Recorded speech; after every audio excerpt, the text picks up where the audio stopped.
Hello बच्चों, कैसे हैं आप सब। उम्मीद है आप लोग एकदम मस्त हो गए। सो मैं हूँ ताना मुंजाल।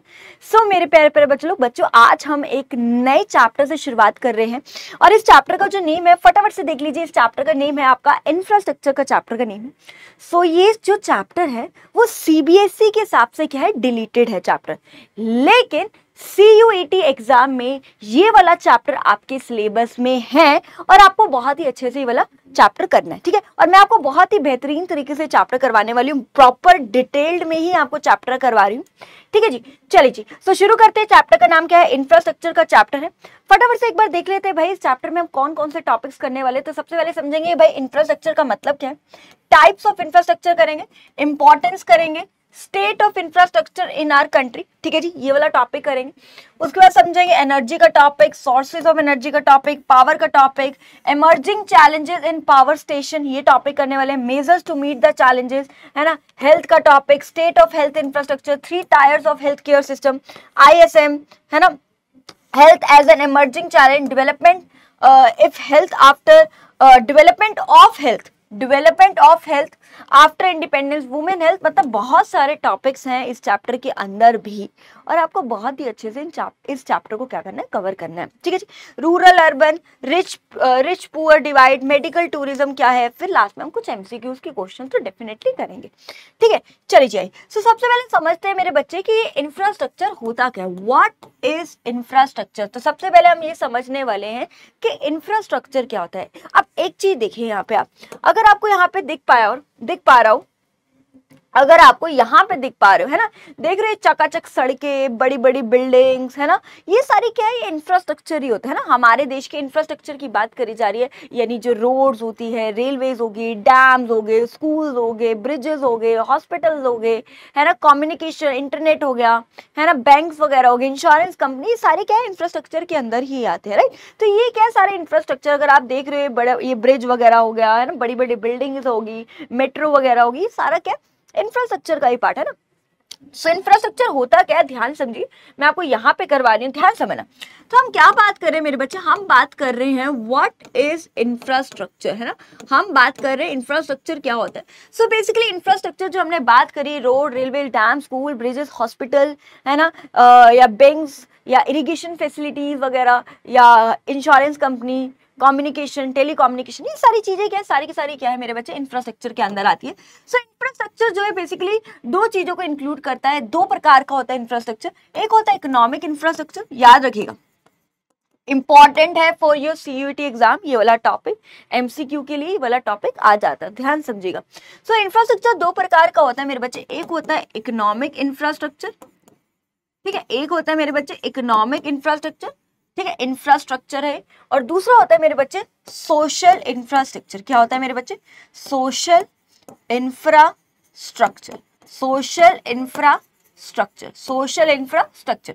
बात करते हैं what is economic infrastructure, what is social infrastructure, है ना। इकोनॉमिक इंफ्रास्ट्रक्चर क्या होता है, जो बेसिकली इकोनॉमी की क्या करता है, डेवलपमेंट करता है क्या होता है मेरे बच्चे, ये क्या करता है, इकोनॉमी की क्या करता है, डेवलपमेंट करता है, या फिर इकोनॉमिक डेवलपमेंट इसको बोल सकते हो, जो क्या करता है, इकोनॉमी की क्या करता है, डेवलपमेंट में कंट्रीब्यूट करता है ना, इकोनॉमिक डेवलपमेंट में क्या करता है, कंट्रीब्यूट करता है। यानी इकोनॉमिक इंफ्रास्ट्रक्चर क्या होता है, जिससे हमारा देश क्या होता है, डेवलप्ड होता है ना। देश डेवलप्ड होने का मतलब ये है कि देश में प्रोडक्शन में कंट्रीब्यूट करता है, इससे क्या होता है, हमारे देश में प्रोडक्शन बढ़ती है, इससे क्या होता है, इकोनॉमिक इंफ्रास्ट्रक्चर वो इंफ्रास्ट्रक्चर है जिससे हमारी इकोनॉमी डेवलप करती है। इकोनॉमी डेवलप करने का मतलब है कि इससे जो है हमारे देश में जो प्रोडक्शन है वो क्या होती है, एनहांस होती है, बढ़ती है। अब बात करते हैं मेरे बच्चे सोशल इंफ्रास्ट्रक्चर का मतलब होता है जिससे क्या होती है, सोशल डेवलपमेंट होती है, सोशल डेवलपमेंट होती है, सोशल डेवलपमेंट होती है। सोशल डेवलपमेंट का मतलब होता है समाज का विकास होना, सामाजिक डेवलपमेंट, है ना, सोशल डेवलपमेंट होना। तो यहाँ पे सोशल डेवलपमेंट होने का मतलब है कि यहाँ पे जो लोगों का स्टैंडर्ड ऑफ लिविंग है, लोगों का स्टैंडर्ड ऑफ लिविंग जो है वो क्या होता है, एनहांस होता है। याद रखिएगा, there are 2 types of infrastructure, है ना, इंफ्रास्ट्रक्चर जैसे कि road, railway, dam, school, bridges, hospital, houses, ये सारी चीजें क्या है, बड़ी बड़ी बिल्डिंग है, मेट्रो वगैरह हो गया, है ना, इंटरनेट वगैरह हो गया, बैंक्स वगैरह हो गए, सारे क्या इंफ्रास्ट्रक्चर के अंदर ही आते हैं। दो प्रकार के इंफ्रास्ट्रक्चर है, एक होता है आपका इकोनॉमिक इंफ्रास्ट्रक्चर और दूसरा क्या होता है मेरे बच्चे आपका सोशल इंफ्रास्ट्रक्चर। इकोनॉमिक इंफ्रास्ट्रक्चर वो इंफ्रास्ट्रक्चर है जिससे क्या होती है इकोनॉमी डेवलप करती है। इकोनॉमी डेवलप करने का मतलब ये है कि इससे जो है हमारे देश में प्रोडक्शन बढ़ती है। प्रोडक्शन भाई अब कौन सा होता है इकोनॉमिक इंफ्रास्ट्रक्चर जिससे जो है हमारी इकोनॉमी डेवलप करती है, और इन शॉर्ट अगर मैं बात करूं इससे हमारी देश में प्रोडक्शन बढ़ती है। अगर मैं बात करूं कौन कौन से, तो पहला इसके अंदर आती है रोड्स, रेलवेज, ठीक है, और बैंक्स हो गया, इंश्योरेंस कंपनीज होगी,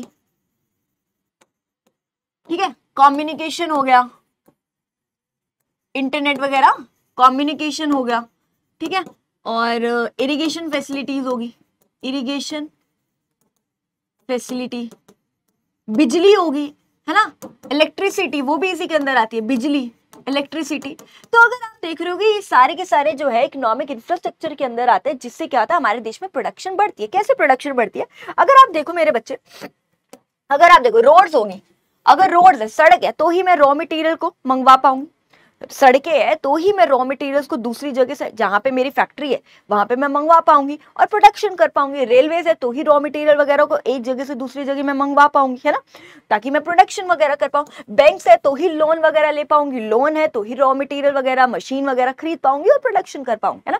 तो बैंक्स है तो ही मैं रॉ मटेरियल खरीद पाऊंगी, मशीन वगैरह खरीद पाऊंगी, यानी बैंक्स है तो ही लोन ले पाऊंगी, लोन ले पाऊंगी तो पैसा है तो ऑब्वियसली मैं रॉ मटेरियल भी खरीदूंगी, है ना, मशीन वगैरह भी खरीदूंगी, इन शॉर्ट मैं प्रोडक्शन कर पाऊंगी, है ना। कम्युनिकेशन अगर बात करें अपन करते हैं ना, देखो सीधी सी बात है, फोन्स वगैरह भी होते हैं आजकल, आजकल प्रोडक्शन जो है फोन्स के थ्रू भी हो जाती है। जैसे मान लो जैसे मेरी फैक्ट्री वगैरह, तो मेरे को रॉ मटेरियल मंगवाना है, तो मैं क्या करूंगी, भाई साहब आज ना एक काम करिए 1 लाख का भेज दीजिए माल, आज 5 लाख का माल भेज दीजिए, आज एक काम करिए 50,000 का ही बहुत है, इतना ही माल भेज दीजिए। तो आप देख लो, तो ये भी है ना, कम्युनिकेशन भी, है ना। चल जी, नेक्स्ट है इरिगेशन, है ना, खेतों में अगर बात करें, इरिगेशन फैसिलिटीज, ट्यूबवेल वगैरह हो गया, कुआं वगैरह हो गया, तो ये भी जो हेल्प करती है प्रोडक्शन करने में, खेती वगैरह करने में, है ना। इलेक्ट्रिसिटी, बिजली, मशीनें वगैरह चलती ही नहीं है इसके बिना, है ना, बिजली है तो ही मशीन चल पाएगी, और मशीन चल पा रही है यानी तो ही क्या होगी, प्रोडक्शन होगी। इंश्योरेंस वगैरह भी जो है ना, मान लो मेरी फैक्ट्री है ना, तो मैंने अपने सामान का इंश्योरेंस ले लिया, है ना, कि अगर इन शॉर्ट अगर कोई भी नेचुरल कैलामिटी हो जाए, कोई भी मिस हैपनिंग हो जाए, कुछ भी हो जाए, तो मैंने अपने सामान का उसका क्या ले लिया, इंश्योरेंस ले लिया। अगर उसमें कुछ भी खराब हो गया, बाढ़ आ गई, आंधी तूफान, अर्थक्वेक, कुछ भी आ जाए जिस वजह से जो है मेरा सामान क्या होगा, अफेक्ट खराब हो गया, तो मैं क्या कर लूंगी, इंश्योरेंस कंपनी से क्लेम ले लूंगी, यानी पैसा वसूल लूंगी, है ना। सीधी सी बात है, मान लो मेरे को 10 लाख का नुकसान हो गया, तो मैं इंश्योरेंस कंपनी से वसूल लूंगी। मेरे पास चलो ठीक है, सामान खराब हो गया, उसमें लॉस हो गया, लेकिन पैसा तो आ गया ना, तो पैसा आ गया तो फिर मैं आगे प्रोडक्शन कर पाऊंगी इजिली, है ना। पैसा आ गया तो मैं कोई नहीं, दोबारा बना लूंगी, दोबारा प्रोडक्शन हो जाएगी, ठीक है। तो ये सारी जो चीजें हैं, ये सारे जो एलिमेंट्स अगर मैं बात करूं, है ना, ये क्या है, ये सारे के सारे जो है इकोनॉमिक इंफ्रास्ट्रक्चर के अंदर आते हैं, जिससे क्या होती है हमारे देश में प्रोडक्शन बढ़ती है, जिससे जो है हमारे देश में क्या होती है मेरे बच्चे, प्रोडक्शन बढ़ती है। और प्रोडक्शन बढ़ने का मतलब ये है कि हमारा, देखो सीधी सी बात है, प्रोडक्शन बढ़ेगी तो ही देश का जीडीपी बढ़ेगा। सो इन शॉर्ट प्रोडक्शन बढ़ती है, और जिससे जो है हमारी इकोनॉमी क्या करती है, डेवलप करती है, इकोनॉमिक डेवलपमेंट में कॉन्ट्रीब्यूट करता है। अगर मैं बात करूं सोशल इंफ्रास्ट्रक्चर की, सोशल इंफ्रास्ट्रक्चर क्या है, जिससे जो है सोशल डेवलपमेंट होती है, सामाजिक, जैसे कि अगर मैं इसके एग्जांपल हूं, जैसे कि स्कूल वगैरह हो गए, स्कूल्स हो गए, हॉस्पिटल्स वगैरह हो गए, हॉस्पिटल्स हो गए, या फिर होम्स वगैरह, हाउस वगैरह, है ना, हाउस वगैरह ले लेते हैं ना, हाउस, पक्के मकान वगैरह हो गए, है ना।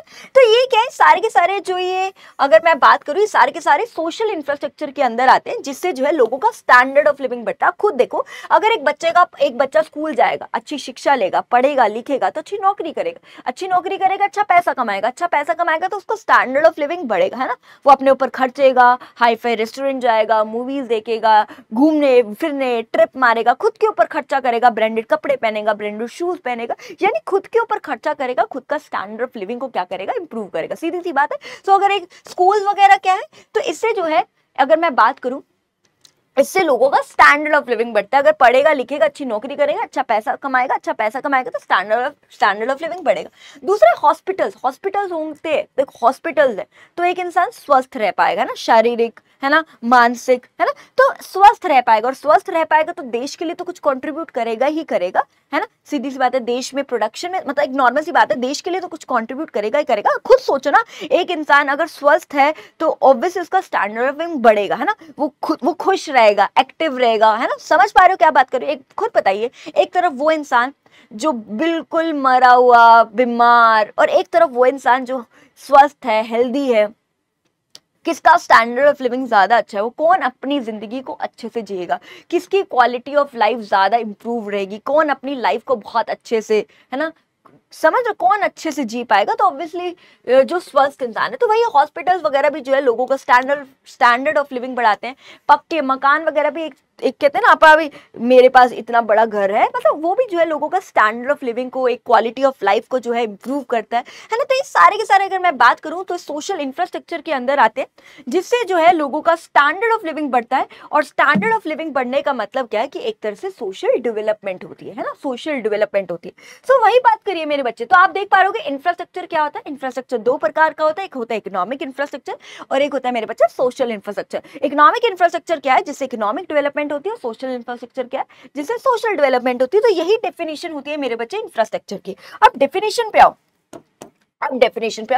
सो इंफ्रास्ट्रक्चर क्या है? Infrastructure is that which includes, दोनों को इंक्लूड करता है, economic as well as social infrastructure, है ना। तो ये दोनों को इंक्लूड करता है। और इकोनॉमिक इंफ्रास्ट्रक्चर क्या करता है देश में? इकोनॉमिक इंफ्रास्ट्रक्चर क्या करता है? इकोनॉमी की डेवलपमेंट करता है। सोशल इंफ्रास्ट्रक्चर कहता है सोशल डेवलपमेंट करता है। तो वही लिखा हुआ है। सो इंफ्रास्ट्रक्चर क्या है? जो दोनों को इंक्लूड करता है, economy plus economic infrastructure as well as social infrastructure, which leads to help in achieving economic as well as social development of the country. जिससे क्या होती है? हमारी इकोनॉमिक डेवलपमेंट भी होती है, सोशल डेवलपमेंट भी होती है। इससे इकोनॉमिक डेवलपमेंट होती है और इससे क्या होती है? सोशल डेवलपमेंट होती है, जो हम ऑलरेडी बात कर चुके हैं। सो वही है मेरे बच्चे, इंफ्रास्ट्रक्चर आपका दो प्रकार का, इकोनॉमिक इंफ्रास्ट्रक्चर और दूसरा क्या आपका?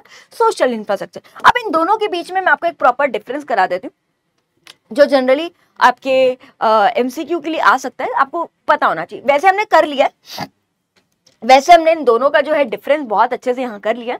एक बार देख लीजिए, 1 मिनट का काम है। चलिए जी। तो सबसे पहले देखते हैं इकोनॉमिक इंफ्रास्ट्रक्चर क्या है, सोशल इंफ्रास्ट्रक्चर क्या है। इकोनॉमिक इंफ्रास्ट्रक्चर क्या है? जिससे इकोनॉमिक डेवलपमेंट होती है। और सोशल इंफ्रास्ट्रक्चर क्या है? जिससे सोशल डेवलपमेंट होती है ना। इकोनॉमिक डेवलपमेंट का मतलब क्या है? इससे क्या होता है? इससे जो है प्रोडक्शन बढ़ती है हमारे देश में, और इससे क्या है? लोगों का स्टैंडर्ड ऑफ लिविंग बढ़ता है, यानी क्वालिटी ऑफ लाइफ क्या होती है? एनहांस होती है। इसके एग्जाम्पल देख लीजिए, जैसे कि ट्रांसपोर्टेशन में रोड, रेलवेज, इलेक्ट्रिसिटी होगा, कम्युनिकेशन, इंटरनेट वगैरह ना, ये सारी चीजें, इरिगेशन फैसिलिटीज हो गए, बैंक्स वगैरह हो गया, है ना, इलेक्ट्रिसिटीज हो गया ना, बैंक्स, इंश्योरेंस कंपनी, ये सारी चीजें जो है किसमें आती है मेरे बच्चे? इकोनॉमिक इंफ्रास्ट्रक्चर के अंदर आती है। ठीक है, अब बात करते हैं सोशल इंफ्रास्ट्रक्चर के एग्जांपल क्या है? स्कूल, हॉस्पिटल, हाउसेस, जिससे जो है लोगों का स्टैंडर्ड ऑफ लिविंग बढ़ता है, यानी क्वालिटी ऑफ लाइफ जो है वो क्या होती है? एनहांस होती है। यहां तक क्लियर हो गया सबको?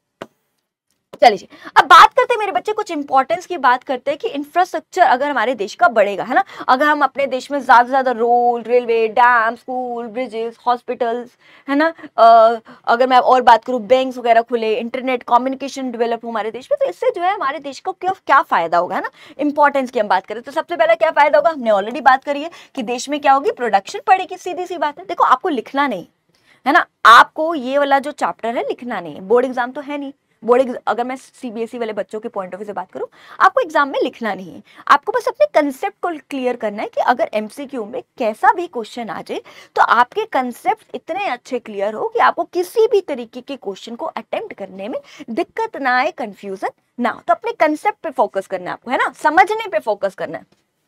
ठीक है, तो अब बात कर रहे हैं इंपॉर्टेंस ऑफ इंफ्रास्ट्रक्चर। तो भाई देखो भाई, इंफ्रास्ट्रक्चर के फायदे क्या होंगे? देश में प्रोडक्शन बढ़ेगी। आप खुद देखिए, बिजली होगी तो प्रोडक्शन बढ़ेगी, बैंक्स होंगे तो लोन ले पाएंगे तो मशीनें वगैरह, रॉ मटेरियल वगैरह खरीद पाएंगे, प्रोडक्शन वगैरह बढ़ेगी। रोड्स होगी, रेलवेज होगी, ट्रांसपोर्टेशन फैसिलिटी है तो रॉ मटेरियल को एक जगह से दूसरी जगह मंगवा पाएंगे और प्रोडक्शन वगैरह कर पाएंगे। तो ये सारी चीजें क्या, जिससे जो है प्रोडक्शन बढ़ती है। और दूसरा क्या है? Increase employment opportunities. अब देखो, देश में प्रोडक्शन बढ़ेगी तो देश में एम्प्लॉयमेंट बढ़ेगी। अगर हम रोड बनाए, रेलवे बनाए, डैम बनाए, स्कूल बनाए, ब्रिजेस बनाए, हॉस्पिटल वगैरह बनाए, तो इनको बनाने में कितने लोगों को काम मिलेगा, कितने एम्प्लॉयमेंट अपॉर्चुनिटीज बढ़ेगी, देख रहे हो कितने लोगों को काम मिलेगा।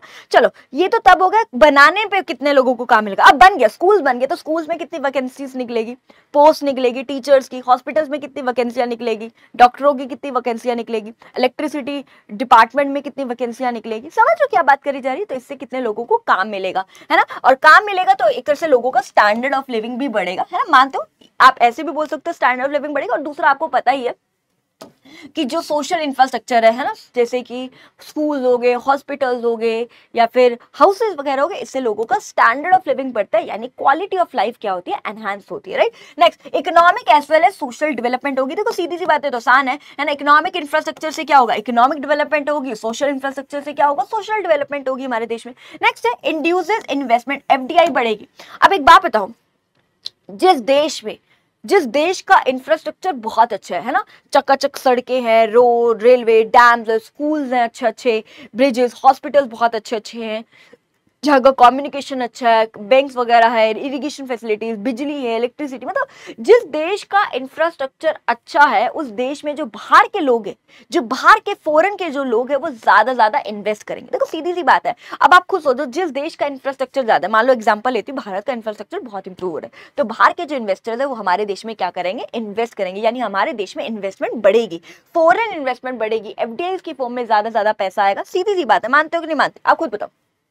एक चीज बताऊं, अब हमें पता है शहरों का इंफ्रास्ट्रक्चर हमारा अच्छा है ना, शहरों की बात करूं, स्पेशली दिल्ली एनसीआर वाले एरियाज की बात करती है ना, जहाँ मेट्रो सिटीज की हम बात कर लेते हैं ना, उन एरियाज का जो है इंफ्रास्ट्रक्चर बहुत अच्छा है। तो बाहर की जो एमएनसीज होती है, मल्टीनेशनल कंपनीज, फिर वो आती है ना, आप देखते हो बड़े बड़े ब्रांड्स खुल रहे हैं, ज़ारा, डोमिनोज, केएफसी, और भी कितने कितने बड़े बड़े बाहर के जो ब्रांड्स है वो यहाँ पे आ रहे हैं, यानी देश में, हमारे देश में पैसा लगा रहे हैं, इन्वेस्टमेंट कर रहे हैं, और जिससे क्या होगा, हमारे देश में प्रोडक्शन बढ़ेगी, हमारे लोगों को काम मिलेगा, पैसा आएगा, गरीबी कम होगी, इनइक्वालिटी की प्रॉब्लम कम होगी, है ना, देश का जीडीपी बढ़ेगा, प्रोडक्शन बढ़ेगी, तो देश में ग्रोथ आएगी, देश में डेवलपमेंट आएगी। वही हम बात कर रहे हैं, देखो सीधी सी बात है ना। तो वही बात कर रहे हैं, अगर जिस देश का इंफ्रास्ट्रक्चर अच्छा है, बाहर के इन्वेस्टर्स उस देश में ज्यादा इन्वेस्ट करते हैं, और एफडीआई की फॉर्म में, यानी foreign investment, foreign direct investment, यानी जो फॉरेन के लोग हैं हमारे देश में ज्यादा इन्वेस्ट करेंगे, यानी एफडीआई की फॉर्म में हमारे देश में ज्यादा पैसा आएगा। और अगर हमारे देश में ज्यादा पैसा आएगा तो नॉर्मल सी बात है, हमारे देश में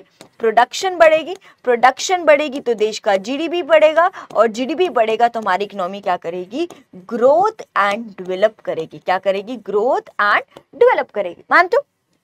next, enhance the market size भी एनहांस हो पाएगा। देखो सीधी सी बात है, रोड्स होगी, रेलवेज होगा, इंफ्रास्ट्रक्चर अगर होगा ना, रोड्स होगी, तो हम अपने मार्केट की साइज को एनहांस कर पाएंगे। देखो सीधी सी बात है, एक एग्जांपल देती हूँ, मान लो लेट्स से सड़कें नहीं है, रेलवेज की फैसिलिटी नहीं है, तो देखो मेरी जहाँ फैक्ट्री होगी, मैं अपने सामान को सिर्फ उसी एरिया में जो है बेच पाऊंगी। मानते हो कि नहीं मानते हो। सड़कें नहीं है, रेलवेज नहीं है, तो मैं अपने सामान को इधर से उधर कैसे लेके जाऊंगी, है ना। तो मैं क्या कर पाऊंगी, जहां पे मेरी फैक्ट्री है आसपास के एरियाज में ही अपने सामान को क्या कर पाऊंगी, बेच पाऊंगी। लेकिन अब रोड्स है, रेलवेज है, तो मैं अपने सामान को जो है डिफरेंट एरियाज में, डिफरेंट सिटीज में, स्टेट्स में, कहाँ जो अपने सामान को क्या कर पाऊंगी, बेच पाऊंगी, यानी सेल कर पाऊंगी, राइट। सीधी सी बात है, यानी अपने मार्केट के साइज को क्या कर पाऊंगी, एनहांस कर पाऊंगी। इंडियन प्रोडक्ट की जो है एक तरह से अगर मैं बात करूं, हम जो है अपने प्रोडक्ट को हर जगह जो है बेच पाएंगे। सीधी सी बात है, यानी मार्केट साइज को क्या कर पाएंगे, एनहांस कर पाएंगे। मानते हो, रोड्स है, रेलवेज है, तो अपने सामान को जो है आप कहाँ पे भी बेच सकते हो, कहीं से भी खरीद सकते हो, है ना। सीधी सी बात है, कहीं से भी रॉ मटेरियल को खरीद सकते हो और कहीं पर भी अपने सामान को बेच सकते हो, है ना, रोड्स के थ्रू, रेलवेज के थ्रू जाके, मतलब तो मार्केट्स के साइज को क्या कर पाओगे, इससे क्या होता है, मार्केट साइज क्या होता है, एनहांस। नेक्स्ट है फैसिलिटेट आउटसोर्सिंग का मतलब है कि आप बाहर की कंट्री से सर्विसेज वगैरह हायर करो। अब देखो सीधी सी बात है, जिस देश का इंफ्रास्ट्रक्चर अच्छा है, वहां पे प्रोडक्शन अच्छी हो रही है, तो आप क्या करोगे, बाहर की कंट्री से ज्यादा सर्विसेज को हायर करोगे। कॉल सेंटर सर्विसेज होगी, या डॉक्टर्स वगैरह को भी क्लिनिकल सर्विसेज वगैरह होगी, तो आप क्या करोगे, बाहर की कंट्री से ज्यादा जो है आउटसोर्स करोगे, सर्विसेज वगैरह को हायर करोगे। मानते हो, देखो हमारे देश में बहुत, अब देखो इंफ्रास्ट्रक्चर बहुत अच्छा है, तो बहुत प्रोडक्शन हो रही है। अब प्रोडक्शन हमारे देश में हो रही है, तो हम बाहर की कंट्री से जो, अगर मैं बात करूं, सर्विसेज वगैरह को हायर कर पाऊंगी, call centre services, clinical services, teacher, मतलब जो भी हम बाहर की कंट्री से सर्विसेज वगैरह को क्या कर पाऊंगी, आउटसोर्स भी कर पाऊंगी, यानी हायर कर पाऊंगी। तो यही हम बात कर रहे हैं, अगर हमारे देश का इंफ्रास्ट्रक्चर होगा तो उससे हमारे देश पे क्या क्या फायदा होगा हमारे देश को, है ना। अब हम बात करते हैं मेरे बच्चे state of infrastructure in our country, हमारे देश के इंफ्रास्ट्रक्चर की क्या हालत है। अभी हमने क्या बात करी कि इंफ्रास्ट्रक्चर से फायदा क्या होगा, अगर देश का इंफ्रास्ट्रक्चर अच्छा है तो उससे क्या फायदा होगा। अब हम बात कर रहे हैं कि हमारे भारत के इंफ्रास्ट्रक्चर की क्या हालत है, तो फटाफट से देख लीजिए। The state of infrastructure in our country is very poor as compared to other developed countries। अगर हम अपने भारत की बात करें तो हमारे भारत में बहुत ही पुअर है इंफ्रास्ट्रक्चर। आपको भी पता है सड़कें कैसी, कितनी टूटी टूटी सड़कें हैं, है ना। रेलवेज की हालत भी आपको पता है कैसी है ना। स्कूल्स आपको पता है, सरकारी स्कूल्स, हॉस्पिटल्स की हालत क्या है आज हमारे देश में। मतलब मैं ये नहीं कह रही कि हमारे देश का इंफ्रास्ट्रक्चर बिल्कुल डेवलप नहीं है, ठीक है, लेकिन इतना भी नहीं है जितने की डेवलप कंट्रीज, जितनी बाहर की कंट्रीज जैसे कि अमेरिका, ऑस्ट्रेलिया, या जितनी भी डेवलप कंट्रीज अगर मैं ले लूं, है ना, जितनी भी डेवलप कंट्रीज अगर मैं ले लूं, उनका जो इंफ्रास्ट्रक्चर है और हमारे भारत का जो इंफ्रास्ट्रक्चर है उसमें जमीन आसमान का फर्क है। मानते हो, अगर मैं अमेरिका की सड़कें की बात करूं तो कितनी चकाचक सड़कें हैं। अगर आप वहां पे ब्रेकर भी आते हैं ना, अगर वहां पे ब्रेकर भी आते तो कैसे, है ना, कैसे कैसे होता है, बिल्कुल चकाचक स्मूथ ब्रेक। और हमारा कैसा होता है, चक चक चक चक चक चक, आपको भी पता है ना। तो मतलब वही हम बात कर रहे हैं कि हमारे देश का जो इंफ्रास्ट्रक्चर है बहुत ही ज्यादा पुअर है as compare to develop countries. आगे बात करते हैं, India invest approximately 30% of its GDP on infrastructure. क्या बोला जा रहा है कि हमारा भारत देश कितना इन्वेस्ट करता है इंफ्रास्ट्रक्चर पे, है ना, कितना इन्वेस्ट करता है, road, railway, dam, school, bridges, hospital, मतलब इंफ्रास्ट्रक्चर पे कितना पैसा इन्वेस्ट करता है। तो जितनी भी हमारे देश की जीडीपी है, जितनी भी हमारे देश की जीडीपी है, उसका सिर्फ 30% ही जो है, सिर्फ 30% ही जो है इंफ्रास्ट्रक्चर पे क्या करता है, इन्वेस्ट करता है। लेकिन अगर मैं दूसरी कंट्रीज की बात करूं, जैसे चाइना की बात करूं तो वो अपनी जीडीपी का 44% करता है, इंडोनेशिया की बात करूं तो 34%। तो वही बात करी जा रही, विच इज फार बिलो, यानी हमारा भारत जो है दूसरी कंट्रीज के कंपेरेटिवली बहुत ही कम जो है इंफ्रास्ट्रक्चर पे क्या कर रहा है, इन्वेस्ट कर रहा है। नेक्स्ट है, both public and private sector plays an important role in the development of infrastructure. क्या बोला जा रहा है कि जो इंफ्रास्ट्रक्चर है वो सिर्फ गवर्नमेंट के हाथ में नहीं, हमारे देश का, है ना, जैसे स्कूल्स बनाना, हॉस्पिटल बनाना, है ना, वही बोली जा रही, सिर्फ गवर्नमेंट के हाथ में नहीं है, उसके साथ साथ प्राइवेट सेक्टर को भी मिलकर जो है आना पड़ेगा, ताकि हमारे देश का जो इंफ्रास्ट्रक्चर है वो क्या हो सके, डेवलप हो सके ना। सीधी सी बात है, प्राइवेट सेक्टर को अच्छे हॉस्पिटल्स खोलने होंगे अफोर्डेबल प्राइस पर, है ना। वही बात कर रहे हैं, स्कूल्स खोले अच्छे अच्छे, वही बात करी जा रही है। क्या बात करी जा रही है कि सिर्फ गवर्नमेंट ही नहीं, सिर्फ गवर्नमेंट पे हम डिपेंड नहीं हो सकते, हमें प्राइवेट सेक्टर को भी आना पड़ेगा, मिलकर जो है दोनों को जो है हमारे देश का जो इंफ्रास्ट्रक्चर है उसको क्या करना होगा, डेवलप करना होगा। ठीक है, इंडिया नीड्स टू डेवलप इस infrastructure specially in rural areas. हमारे भारत को बहुत ज्यादा इंफ्रास्ट्रक्चर डेवलप करने की जरूरत है, स्पेशली गांवों की अगर मैं बात करूं, क्योंकि आज भी बहुत सारे गांव है जहां पे सैनिटेशन की फैसिलिटी नहीं है। सैनिटेशन मतलब साफ सुथरे वॉशरूम वगैरह नहीं है, या बहुत से गांव है जहाँ पे वॉशरूम है ही नहीं, बेचारों को खेतों में जाना पड़ता है ना, मान रहे। तो वही हम बात कर रहे हैं कि हमारे भारत को बहुत ज्यादा जरूरत है इंफ्रास्ट्रक्चर को डेवलप करने के लिए, स्पेशली गांवों में, है ना, ताकि उनको साफ सुथरा पानी मिल सके, है ना, पक्के मकान मिल सके, रोड्स की फैसिलिटीज, रेलवेज की फैसिलिटीज, अच्छे स्कूल मिल पाए, अच्छे हॉस्पिटल वगैरह मिल पाए। तो आज हमारे भारत को बहुत ज्यादा जो है इंफ्रास्ट्रक्चर पे इन्वेस्ट करने की जरूरत है, स्पेशली गांवों की बात करें, क्योंकि गांवों में बहुत ज्यादा इंफ्रास्ट्रक्चर की कमी है, अच्छे स्कूल नहीं है, अच्छे हॉस्पिटल्स नहीं है, वहाँ पे बिजली नहीं आती, पूरा पूरा दिन कट लगते हैं, आपको भी पता है, इलेक्ट्रिसिटी, है ना, वही इंटरनेट नेटवर्क इशू रहता है ना, तो कम्युनिकेशन इंप्रूव करे, पक्की सड़कें बनवाए वहाँ पे, है ना।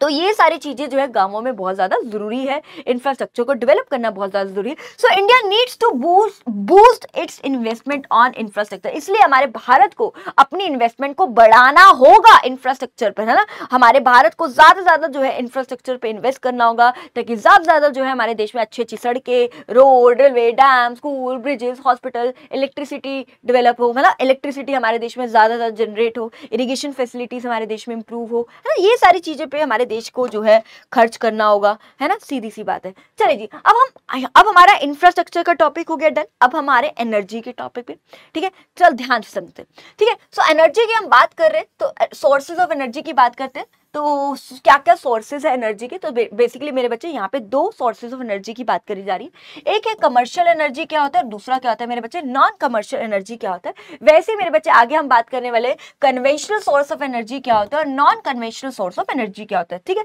तो हम यहाँ पे बात करने वाले एनर्जी का टॉपिक करने वाला है। यहाँ पे दो प्रकार की एनर्जी की बात करी जा रही है, एक है कमर्शियल एनर्जी और दूसरा क्या है मेरे बच्चे non commercial energy. What is commercial energy? Commercial energy क्या है? It is a source of energy, ऐसा सोर्स ऑफ एनर्जी है विच कैन बी बॉट और सोल्ड, जिसको खरीदा बेचा जाता है एट अ स्पेसिफिक प्राइस। यानी ये ऐसा सोर्स ऑफ एनर्जी है जिसको हम खरीद बेच सकते हैं एक पर्टिकुलर प्राइस पर। जैसे इसकी एग्जांपल की बात करूं, जैसे कोल हो गया, पेट्रोल वगैरह हो गया, नेचुरल गैसेस हो गए, बिजली इलेक्ट्रिसिटी होगी, ये सारे सोर्सेज ऑफ एनर्जी है जिसको हम खरीद बेच सकते हैं एक पर्टिकुलर प्राइस पे, जिसको खरीदा बेचा जा सकता है। जैसे कोल को खरीदा बेचा जा सकता है, पेट्रोल को, नेचुरल गैसेस, इलेक्ट्रिसिटी, बिजली वगैरह ना, है ना। तो ये सारे सोर्स ऑफ एनर्जी है जिसको खरीदा बेचा जा सकता है एट अ स्पेसिफिक प्राइस। लेकिन अगर मैं बात करूं मेरे बच्चे नॉन कमर्शियल एनर्जी क्या होती है, ये ऐसे सोर्स ऑफ एनर्जी है which are available at free of cost, जो फ्री ऑफ कॉस्ट में अवेलेबल है हमारे पास, बिल्कुल मुफ्त में जो है अवेलेबल है हमारे पास। जैसे कि अगर मैं बात करूं फायरवुड, है ना, ये आप देख पा रहे हो लकड़ियां,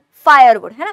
एनिमल वेस्ट हो गया, एनिमल वेस्ट मतलब काउ डंग हो गया, है ना, काउ डंग, गोबर के उपले, काउ डंग, है ना, गोबर के उपले, एनिमल वेस्ट हो गया, एग्रीकल्चर वेस्ट वगैरह हो गया, जो हमारे पास फ्री ऑफ कॉस्ट है ना, समझ रहे हो, फ्री में हमारे पास है ना, आपको पता ही है। जैसे कि अगर मैं बात करूं, जैसे कि अगर मैं प्लांट्स और ट्रीज की बात करूं, है ना, प्लांट्स ट्री, इससे जो है बायोमास एनर्जी को क्या किया जाता है, जनरेट किया जाता है। इससे हम बात करें तो बायोगैस, है ना, किया जाता है। तो वही हम बात कर रहे हैं। तो ये कुछ ऐसे सोर्स ऑफ एनर्जी है मेरे बच्चे, ध्यान समझिए, जो क्या है हमारे पास फ्री ऑफ कॉस्ट में यानी मुफ्त में हमारे पास अवेलेबल है। ठीक है, अब इसका मेरे बच्चे अब बताइए कहाँ पे इस्तेमाल होता है। कोल, पेट्रोलियम, नेचुरल गैसेस, है ना, इनका कहाँ इस्तेमाल होता है। सो बेसिकली इनका इस्तेमाल किया जाता है फैक्ट्रीज में, इंडस्ट्रीज में, यहाँ पे। और इसका कहाँ पे इस्तेमाल किया जाता है, रूरल हाउस होल्ड, यानी गाँवों में जो लोग अपने घरों में इसका क्या करते हैं, इस्तेमाल करते हैं। फायरवुड का इस्तेमाल करते हैं, एनिमल वेस्ट का इस्तेमाल करते हैं, एग्रीकल्चर वेस्ट का इस्तेमाल करते हैं। तो इन सबका कहाँ इस्तेमाल करते हैं, वो गाँवों में जो लोग हैं अपने हाउस होल्ड में, अपने घरों में इसका इस्तेमाल करते हैं। ये जनरली क्या होता है, एक्सपेंसिव होते हैं, जैसे कि कोल, पेट्रोल, इलेक्ट्रिसिटी, ये सारी चीजें एक्सपेंसिव है। ये तो क्या है, फ्री ऑफ कॉस्ट है, एक्सपेंसिव छोड़ो, बिल्कुल मुफ्त में है।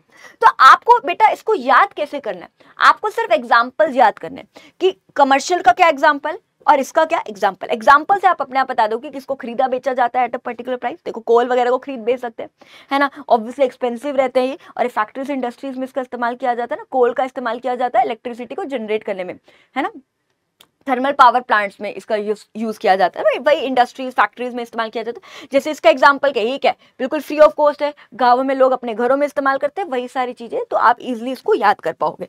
चलिए जी, अब आगे बात करते हैं मेरे बच्चे कन्वेंशनल सोर्स ऑफ एनर्जी क्या होता है। ठीक है, कन्वेंशनल सोर्स ऑफ एनर्जी क्या होता है, दूसरा क्या पर non conventional source of energy क्या होता है। What is conventional source of energy? Conventional source of energy क्या है, it is a source of energy, ऐसी सोर्स ऑफ एनर्जी है which have a long history of their knowledge and use. ध्यान समझिए, ऐसा सोर्स ऑफ एनर्जी है जो बहुत सालों से, जिसकी नॉलेज है लोगों को बहुत सालों से, लॉन्ग हिस्ट्री मतलब जिसकी नॉलेज जो है लोगों को बहुत ही सालों से जो है लोगों को नॉलेज है, और बहुत सालों से जो है लोग इसका इस्तेमाल कर रहे हैं, यूज कर रहे हैं। ध्यान समझिए, I repeat my self, conventional source of energy का मतलब क्या है कि जो बहुत सालों से जो है लोगों को इसकी नॉलेज है, ज्ञान है इसका, है ना, और बहुत सालों से जो है लोग इसका इस्तेमाल भी कर रहे हैं। जैसे कि कोल हो गया, बहुत सालों से लोगों को इसकी नॉलेज और यूज भी कर रहे हैं। पेट्रोल हो गया, इलेक्ट्रिसिटी, नेचुरल गैस, ये सारे के कन्वेंशनल सोर्स ऑफ एनर्जी है जिसको हम बहुत सालों से इसका इस्तेमाल कर रहे हैं, बहुत सालों से लोगों को इसकी नॉलेज है और इसका इस्तेमाल किया जा रहा है। लेकिन अगर मैं non conventional source of energy की बात करूं, it is a source of energy, ऐसा सोर्स ऑफ एनर्जी है which are discovered in the recent past, मतलब रिसेंटली ही आया, ज्यादा बहुत मतलब बहुत ज्यादा समय नहीं हुआ इनको आए हुए। जैसे कि अगर मैं बात करूं, जैसे कि सोलर एनर्जी होगी जो कि सन से आती है ना, विंड एनर्जी विंड से आती है, बायोमास जैसे कि जो ट्रीज प्लांट से जो बायोमास एनर्जी आती है, या फिर काउ डंग जो गोबर के उपले उससे बायोगैस, है ना, ये सारी चीजें अगर मैं बात करूं तो बहुत ज्यादा साल नहीं हुए, मतलब रिसेंटली ये जो है क्या कहते हैं मेरे बच्चे, डिस्कवर्ड वगैरह हुई है। तो ये याद रखना, कन्वेंशनल क्या होता है, जिसकी जो नॉलेज है लोगों को बहुत सालों से लोग इसका इस्तेमाल कर रहे हैं। ये क्या है, मतलब अभी बहुत ज्यादा साल नहीं हुआ, इसको बहुत ज्यादा समय नहीं हुआ, मतलब रिसेंटली जो है, रिसेंट पास्ट में इसको क्या हुआ, डिस्कवर्ड वगैरह। ये जो है वो non renewable source of energy. Non renewable, what is renewable? Renewable का मतलब है जिसको आप बारी बारी इस्तेमाल कर सकते हो और फिर भी वो खत्म नहीं हो, में, जैसे कि लाइसेंस रिन्यू करवाया आपने कभी, है ना, आप देखते हो आप बारी बारी लाइसेंस को रिन्यू करा सकते हो, वही लाइसेंस को आप बारी बारी इस्तेमाल कर सकते हैं, है ना। रिन्यूएबल होता है जिसको आप बारी बारी इस्तेमाल करो तो भी खत्म नहीं होंगे, लेकिन नॉन रिन्यूएबल का मतलब क्या होता है, आप बारी बारी अगर इसको इस्तेमाल करोगे तो एक टाइम के बाद वो क्या हो जाएंगे, खत्म हो जाएंगे, है ना, एक टाइम के बाद वो क्या हो जाएंगे, खत्म। तो ये कोल हो गया, पेट्रोल, है ना, ये क्या है, बहुत कम है, बहुत लिमिटेड है हमारे देश में। अगर हम इसका बहुत ज्यादा इस्तेमाल करेंगे तो एक टाइम के बाद ये क्या हो जाएंगे, खत्म हो जाएंगे, ना, सीधी सी बात है। तो ये क्या है, non renewable source of energy, यानी अगर इसको बहुत ज्यादा एक्सेसिव यूज करेंगे तो एक समय के बाद ये क्या हो जाएंगे, खत्म हो जाएंगे। लेकिन ये क्या है मेरे बच्चे, रिन्यूएबल सोर्स ऑफ एनर्जी है, जो सोलर एनर्जी बात करें तो सन से आती है, विंड एनर्जी कहां से निकलती है, बेसिकली विंड से, बायोमास, ट्रीज, प्लांट। तो ये क्या रिन्यूएबल सोर्स ऑफ एनर्जी, जिसको हम बारी बारी इस्तेमाल भी करें तो भी ये खत्म नहीं होंगी। चलिए जी, ये बेसिकली जो है हमारे एनवायरमेंट को क्या करते हैं, पॉल्यूट करते हैं, जैसे कि कोल वगैरह हो गया, पेट्रोल, है ना, ये गैस, ये सारी चीजें क्या है हमारे एनवायरमेंट को बहुत ही ज्यादा क्या है, पॉल्यूट करते हैं, दूषित करते हैं। लेकिन अगर हम इनकी बात करें, ये हमारे एनवायरमेंट को बिल्कुल भी जो है पॉल्यूट वगैरह नहीं करते, जैसे सोलर एनर्जी, विंड एनर्जी, ये सारी चीजें जो है हमारे एनवायरमेंट को पॉल्यूट नहीं करती। तो ये था मेरे बच्चे डिफरेंस था, एक है कन्वेंशनल सोर्स ऑफ एनर्जी और दूसरा क्या है, non conventional source of energy. याद रखिएगा, बहुत सालों से इसकी नॉलेज है, लोगों को बहुत सालों से इस्तेमाल किया जा रहा है। जैसे कि एग्जांपल, ये नॉन रिन्यूएबल है, बारी बारी इस्तेमाल करेंगे, एक टाइम के बाद खत्म भी हो जाएंगे और एनवायरमेंट को भी पॉल्यूट करते हैं। ये क्या है जो अभी रिसेंटली आए, जैसे एग्जांपल हो गए, रिन्यूएबल है, बारी बारी इस्तेमाल करेंगे तो भी खत्म नहीं होंगे और हमारे एनवायरमेंट को भी मतलब दूषित नहीं करते, यानी हमारे एनवायरमेंट को पॉल्यूट भी नहीं करते। ठीक है, चलिए जी, अब हमने इंफ्रास्ट्रक्चर का टॉपिक कर लिया, हमने एनर्जी का टॉपिक कर लिया। जो हमारा अगला जो टॉपिक है वो है पावर का टॉपिक।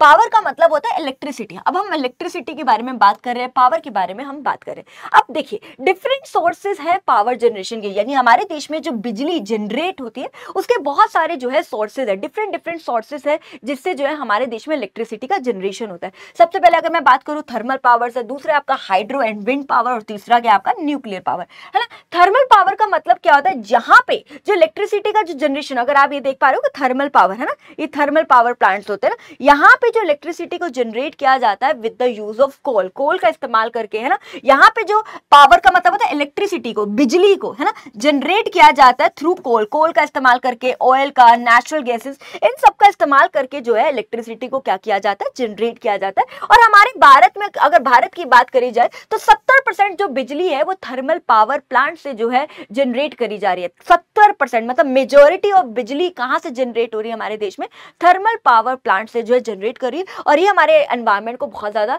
पॉल्यूट भी करता है। देखो सीधी सी बात है, अगर आप देख भी पा रहे हो कितना ज्यादा पॉल्यूशन जो है वो कर रहा है हमारे एनवायरमेंट को, कितना ज्यादा पॉल्यूशन जो है हमारे एनवायरमेंट को कर रहा है ना, थर्मल पावर प्लांट, है ना। अब बात करते हैं मेरे बच्चे हाइड्रो पावर प्लांट्स क्या होते हैं। बेसिकली यहाँ पे क्या होता है, अगर यहाँ पे कैसे इलेक्ट्रिसिटी को जनरेट किया जाता है, with the fast running water, यानी तेज बहता पानी। ये डैम देख रहे हो आप, एकदम से जो पानी एकदम से तेज बह रहा है ना, आप देख पा रहे हो ये डैम एकदम से ये तेज बह रहा है, यहाँ पे आप देख रहे होगे, ठीक है। तो इस तरीके से यहाँ पे एक मशीन से लगी होती है ना, इस तरीके से जो है इलेक्ट्रिसिटी को क्या किया जाता है, जनरेट किया जाता है ना, इस तरीके से जो, यानी फास्ट रनिंग वाटर का मतलब है कि अगर आप देख रहे होगे इतनी हाइट से जब एकदम से पानी जो है गिरता है तो उससे भी जो है, अगर आप देख रहे होगे यहाँ पे अगर आप देख पा रहे हो, यहाँ से जो इलेक्ट्रिसिटी को क्या किया जा रहा है, जनरेट किया जा रहा है। और विंड पावर क्या है, विंड पावर क्या होता है, बेसिकली कुछ विंड टर्बाइंस होते हैं ना, wind turbines moves in the wind, है ना। अगर आप देख पा रहे हो ये विंड टर्बाइन देख रहे हो आप, है ना, तो बेसिकली क्या होता है, हवा आती है तो ये टर्बाइंस क्या करते हैं, मूव करते हैं, घूमते हैं। तो यहाँ से कुछ तारे होती है, यहाँ पे कुछ ट्रांसफॉर्मर स्टेशन होता है, यहाँ से फिर ऐसे करके कुछ बिजली वगैरह बन जाती है ना, बिजली वगैरह जनरेट वगैरह होती है ना। तो इस तरीके से जो इलेक्ट्रिसिटी को जनरेट किया जाता है और ये हमारे एनवायरनमेंट को बिल्कुल भी पॉल्यूट नहीं करते हैं ना, है ना।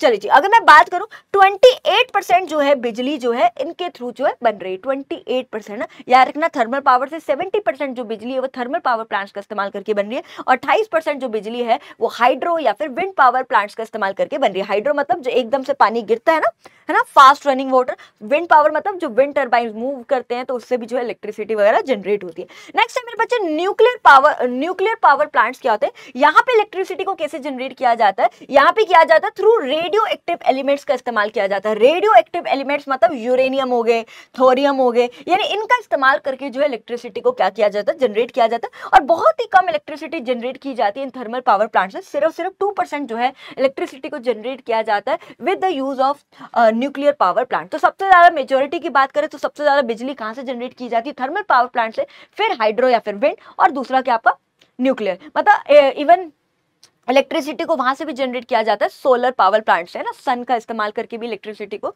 आपने देखा होगा सोलर पैनल्स होते हैं ना, आपने कहीं देखा होगा खेतों में छतों पे कई लोग सोलर पैनल्स वगैरह लगा देते हैं ना, तो उससे भी जो है इलेक्ट्रिसिटी जो है जनरेट होती है। तो बहुत सारे सोर्सेज होते हैं वैसे तो इलेक्ट्रिसिटी को जनरेट करने के लिए, लेकिन यहाँ पे हम सिर्फ 3 सोर्सेज की यहाँ पे बात कर रहे हैं, ठीक है। चलिए जी, अब बात करते हैं मेरे बच्चे, नेक्स्ट है मेरे बच्चे इमर्जिंग चैलेंजेस इन पावर। इसको करेक्ट कर लेते हैं, यहाँ थोड़ी सी गड़बड़ हो गई लिखने में। emerging challenges in power, इसका मतलब है कि क्या क्या प्रॉब्लम्स आ रही है इलेक्ट्रिसिटी को जनरेट करने के लिए, यानी हमारे भारत में ऐसी क्या क्या प्रॉब्लम्स आ रही है इलेक्ट्रिसिटी का जनरेशन जो हो रहा है ना हमारे भारत में, उससे रिलेटेड क्या क्या प्रॉब्लम्स आ रही है हम यहाँ पे बात करें। सबसे पहली प्रॉब्लम क्या है, इम्प्रॉपर जनरेशन ऑफ इलेक्ट्रिसिटी, यानी एक मतलब जितनी इलेक्ट्रिसिटी जनरेट होनी चाहिए ना उतनी इलेक्ट्रिसिटी हमारे देश में जनरेट नहीं हो रही, यानी जितनी हमारे देश में कैपेसिटी है इलेक्ट्रिसिटी को जनरेट करने की उतनी ज्यादा इलेक्ट्रिसिटी जो है हमारे देश में जनरेट नहीं हो रही। तो वही बात कि अब इसकी वजह से हो क्या रहा है कि डिमांड ज्यादा है इलेक्ट्रिसिटी की, है ना, और सप्लाई है नहीं, पीछे से इतनी इलेक्ट्रिसिटी जनरेट नहीं हो रही है, लोगों की डिमांड बहुत ज्यादा है, और इसकी वजह से प्रॉब्लम क्या आ रही है, प्रॉब्लम हो रहा है एक्सेसिव लोड हो रहा है ना, बहुत ज्यादा एक्सेसिव लोड हो रहा है, इस वजह से डिम लाइट वगैरह बहुत आती है, आपने देखा ना लो वोल्टेज बहुत ज्यादा डिम लाइट आती है। अब क्या कहते हैं, बहुत धीरे धीरे चलने लग जाते हैं, फिर हम कहते हैं बंद कर इसको, एसी बंद कर, है ना, सड़ ना जाए, है ना, बोलते हैं ना, डिम लाइट की प्रॉब्लम हो रही है ना, वोल्टेज बहुत ज्यादा फ्लक्चुएट हो रही है, कभी एकदम से वो झप लाइट नहीं करती वो, है ना, पावर कट्स, है ना, पूरा दिन लाइटें नहीं होती है ना, ऐसे सुबह से लेकर रात तक लाइट नहीं आती, इतने ज्यादा पावर कट, इतने ज्यादा बिजली के कट लग जाते हैं। तो वही हम बात कर रहे हैं कि हमारे देश में इम्प्रॉपर जनरेट हो रही इलेक्ट्रिसिटी, जितनी होनी चाहिए उतनी नहीं हो रही, और इसकी वजह से डिमांड तो देखो लोगों की ज्यादा, रिक्वायरमेंट ज्यादा, लेकिन पीछे से सप्लाई नहीं है, और इसकी वजह से ये प्रॉब्लम्स हो रही है, बिजली के कट बहुत लग रहे हैं, है ना, बहुत ज्यादा डिम वगैरह लाइट आ रही है, वही हम बात करें। नेक्स्ट है under utilisation of thermal power plants. अब हमें पता है जो मेजॉरिटी ऑफ इलेक्ट्रिसिटी जो है थर्मल पावर प्लांट्स का इस्तेमाल करके की जाती है ना, 70% जो है बिजली इन थर्मल पावर प्लांट का इस्तेमाल करके की जाती है, लेकिन वो अंडर यूटिलाइज है। अंडर यूटिलाइज का मतलब है जितनी इलेक्ट्रिसिटी जो है हम इन थर्मल पावर प्लांट से जनरेट कर सकते हैं उतनी नहीं कर पा रहे। ध्यान से समझिए, जितनी इलेक्ट्रिसिटी जो है इन थर्मल पावर प्लांट्स का इस्तेमाल करके हम जनरेट कर सकते हैं, यानी कोल का, है ना, इन अगर आप देखोगे, मैं यहाँ पे आ जाती हूँ, इन कोल का, ऑयल का, नेचुरल गैसेस, यानी इनका इस्तेमाल करके हम जितनी इलेक्ट्रिसिटी जनरेट कर सकते हैं, जितनी कैपेसिटी है हमारे देश में, है ना, कि जितनी कर सकते हैं हम उतनी जो है हम नहीं कर रहे हैं इनका इस्तेमाल करके, और अंडर यूटिलाइज है। अंडर यूटिलाइज मतलब कम है, कम जनरेट, जितनी हो सकती है उतनी इलेक्ट्रिसिटी जो है इसका अच्छे से इस्तेमाल नहीं किया जा रहा। अंडर यूटिलाइज मतलब कि कम अच्छे से इसका यूटिलाइज नहीं किया जा रहा, अच्छे से इस्तेमाल नहीं किया जा रहा, और इसकी वजह से जितनी इलेक्ट्रिसिटी जो है हमारे देश में जनरेट हो सकती है उतनी इलेक्ट्रिसिटी जनरेट नहीं हो रही है हमारे देश में, ठीक है। नेक्स्ट है मेरे बच्चे जो स्टेट इलेक्ट्रिसिटी बोर्ड है, जिसको हम SEBS, है ना, प्लीज इसको अच्छे से कर लीजिएगा, स्टार मार्क कर लीजिए, याद रखने का, प्लीज याद रखना, स्टेट इलेक्ट्रिसिटी बोर्ड, है ना, जो क्या करता है, ये इलेक्ट्रिसिटी को डिस्ट्रीब्यूट करता है, एक जगह से दूसरी जगह जो है इलेक्ट्रिसिटी को क्या करता है, डिस्ट्रीब्यूट वगैरह करता है, लेकिन बहुत ज्यादा जो है लॉसेस में जा रहे हैं। जो स्टेट इलेक्ट्रिसिटी बोर्ड है वो बहुत ज्यादा जो है लॉसेस में जा रहे हैं। इनका काम क्या होता है, बिजली की सप्लाई करना, बिजली को एक जगह से दूसरी जगह देना, एक सिटी से दूसरी सिटी, है ना। तो बेसिकली इसका क्या काम होता है, इसका काम होता है इसका काम होता है बिजली को डिस्ट्रीब्यूट करना, है ना, सप्लाई करना बिजली की, और लेकिन ये बहुत ज्यादा लॉसेस में जा रही है। क्यों लॉसेस में जा रही है, सबसे पहला है लोग जो है चोरियां कर रहे हैं बिजली की, स्पेशली छोटे छोटे शहरों में बहुत होता है ऐसा, लोग चोरियां करते हैं ना, कि कहीं से जो बिजली की तार में छेड़छाड़ कर देते हैं और अपने घर पे लगा लेते हैं वगैरह वगैरह, ताकि बिजली का बिल वगैरह ना देना पड़े ना, और बिजली भी इस्तेमाल कर लेते हैं, घर में एसी उसी भी चला लेते हैं और बिजली का बिल नहीं आता, है ना, बिजली मतलब चोरी कर रहे हैं, है ना, बिजली की चोरी कर रहे हैं और बिजली का बिल नहीं दे रहे हैं, तो इस वजह से इनको तो क्या हो रहा है, नुकसान हो रहा है, सीधी सी बात है।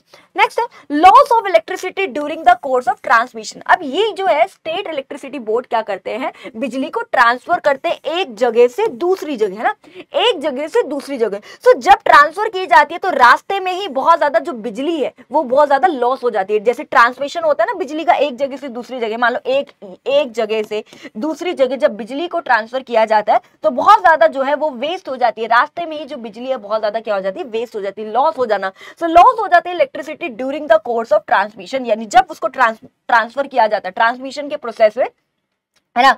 तो क्या होता है, बहुत सारी बिजली जो है बीच रास्ते में बहुत ज्यादा क्या हो जाती है, लॉस हो जाती है ना, सीधी सी बात है। चलिए जी, next in supply of electricity at a concessional rate to agriculture for irrigation and small industries. और हम देखते हैं कई बार जो है गवर्नमेंट बोलती है ना कि हम तुम्हें सब्सिडीज देंगे, है ना, अगर तुम अपनी फैक्ट्रीज को जो है बैकवर्ड एरियाज में खोलोगे, गांवों में खोलोगे, तो हम बिजली तुम्हें बहुत कम दाम पे देंगे, है ना। या फिर एग्रीकल्चर फार्मर्स को बोलती है कि हम बिजली तुम्हें बहुत ज्यादा कंसेशन, मतलब बहुत ही ज्यादा मार्केट से बहुत ही कम दाम पे, बहुत कम दाम पे तो बिजली वगैरह प्रोवाइड करेंगे, तो इनको तो नुकसान ही हो रहा है ना। तो इसी वजह से जो है स्टेट इलेक्ट्रिसिटी बोर्ड जो है बहुत ज्यादा क्या हो रहा है, लॉसेस में जा रहा है। वही हमने यहाँ पे क्या करी, बात करी। नेक्स्ट है ट्रांसमिशन एंड डिस्ट्रीब्यूशन लॉसेस, जो हम ऑलरेडी यहाँ पे बात कर चुके हैं कि जब बिजली को एक जगह से दूसरी जगह ट्रांसफर किया जाता है, ट्रांसमिशन करना मतलब ट्रांसफर किया जाता है या डिस्ट्रीब्यूट की जाती है बिजली को, है ना, बिजली की जो एक जगह से दूसरी जगह अगर जब डिस्ट्रीब्यूट किया जाता है, ट्रांसफर करी जाती है, तो बीच में ही बहुत ज्यादा जो बिजली है वो क्या हो जाती है, वेस्ट हो जाती है, लॉस हो जाती है इलेक्ट्रिसिटी।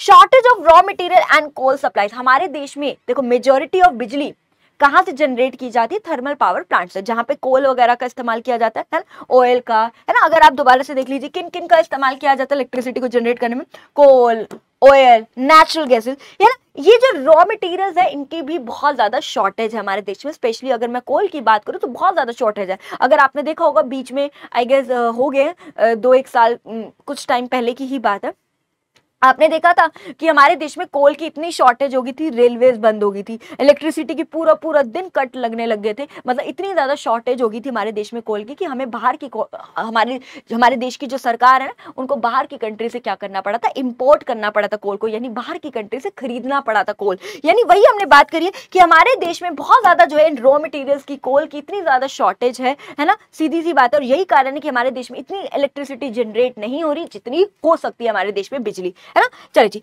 नेक्स्ट है मेरे बच्चे, uncertain role of private sector. क्या बोला जा रहा है, क्या बोला जा रहा है, private sector are yet to play an important role in major way. देखो मेजोरिटी जो है, अगर मैं बात करूं बिजली किसके द्वारा जनरेट करी जाती है, गवर्नमेंट, है ना। मेन जो कंट्रीब्यूशन है इलेक्ट्रिसिटी की तरफ गवर्नमेंट का ज्यादा है, प्राइवेट सेक्टर का कम कंट्रीब्यूशन है। तो वही हमने बात करी है कि वही बात करें uncertain role of private sector का मतलब है कि प्राइवेट सेक्टर का भी जो रोल है वो बहुत ज्यादा अनसर्टेन, मतलब उसका भी रोल होना चाहिए। जो इतना रोल नहीं है हमारे देश में प्राइवेट सेक्टर का, एक इंडिविजुअल का इतना ज्यादा रोल नहीं है इलेक्ट्रिसिटी को जनरेट करने के लिए जितना कि गवर्नमेंट का है, तो उसको भी आगे आना चाहिए, जिससे जो है हमारे देश में ज्यादा ज्यादा जो है इलेक्ट्रिसिटी का जो है जनरेशन हो।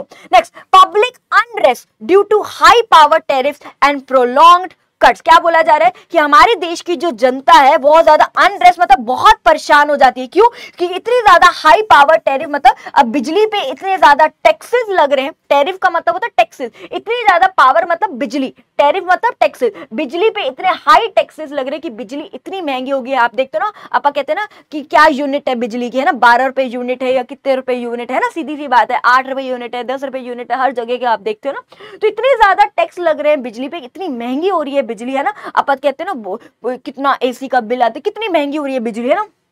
And prolong power cuts, prolong मतलब लंबे लंबे, है ना, लंबे लंबे पावर कट्स मतलब लंबे लंबे टाइम के लिए लाइट ही नहीं आती, है ना, इतने ज्यादा बिजली के कट लग रहे हैं, है ना। पावर कट मतलब बिजली के कट लंबे लंबे लग रहे हैं, बहुत ज्यादा जो है एक आम जनता को बहुत ज्यादा प्रॉब्लम होती है। इतनी महंगी हो गई एक तो बिजली, और दूसरा जो इतने लंबे लंबे जो है इलेक्ट्रिसिटी के जो बिजली के कट लगते हैं वो एक अलग रहते हैं, पूरा पूरा दिन लाइट नहीं आती है ना। ये प्रॉब्लम्स होती है स्पेशली छोटे छोटे गाँवों में, स्पेशली छोटे छोटे शहरों में, गाँवों में बहुत ही प्रॉब्लम होती है। मान लिया ये एनसीआर एरियाज में, मेट्रो सिटीज में इतनी इश्यूज नहीं है, लेकिन बाकी जगह जाके देखो, छोटे छोटे शहरों की बात करें, गांवों की बात करें, पूरा पूरा दिन गर्मियों की बात करूं, पूरा पूरा दिन कई बार लाइट नहीं आती, इतनी बुरी हालत हो जाती है, इतने लंबे लंबे कट लग जाते हैं, है ना। कभी ट्रांसफार्मर सड़ जाता है, कभी क्या हो जाता है। तो ये सारी बातें हम चैलेंजेस की हमने यहाँ पे बात करी है ना, जो इलेक्ट्रिसिटी से रिलेटेड क्या क्या प्रॉब्लम्स, क्या क्या चैलेंजेस हैं। अब बात करें measures to meet the challenges facing in power sector. क्या बोला जा रहा है, क्या क्या मेजर्स को,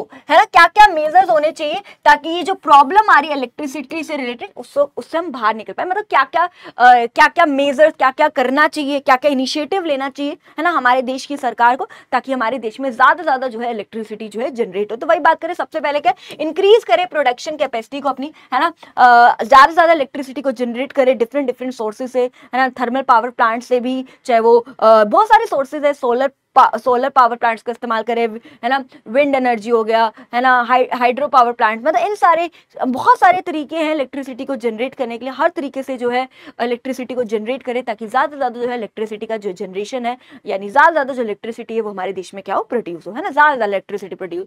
next, minimise the transmission and distribution losses. जो इतना ज़्यादा लॉस हो रहा है एक जगह से दूसरी जगह, जब इलेक्ट्रिसिटी को हम बेचते हैं तो बीच रास्ते में बहुत ज़्यादा इलेक्ट्रिसिटी लॉस हो रही है, उसको भी हमारे देश की सरकार को कुछ ऐसा कुछ कदम उठाना चाहिए कि वो जो लॉस हो रहा है उसको क्या किया जा सके, मिनिमाइज कर सके, और जो वेस्टेज हो रही है इतनी बिजली की, वो बिजली की वेस्टेज ना हो।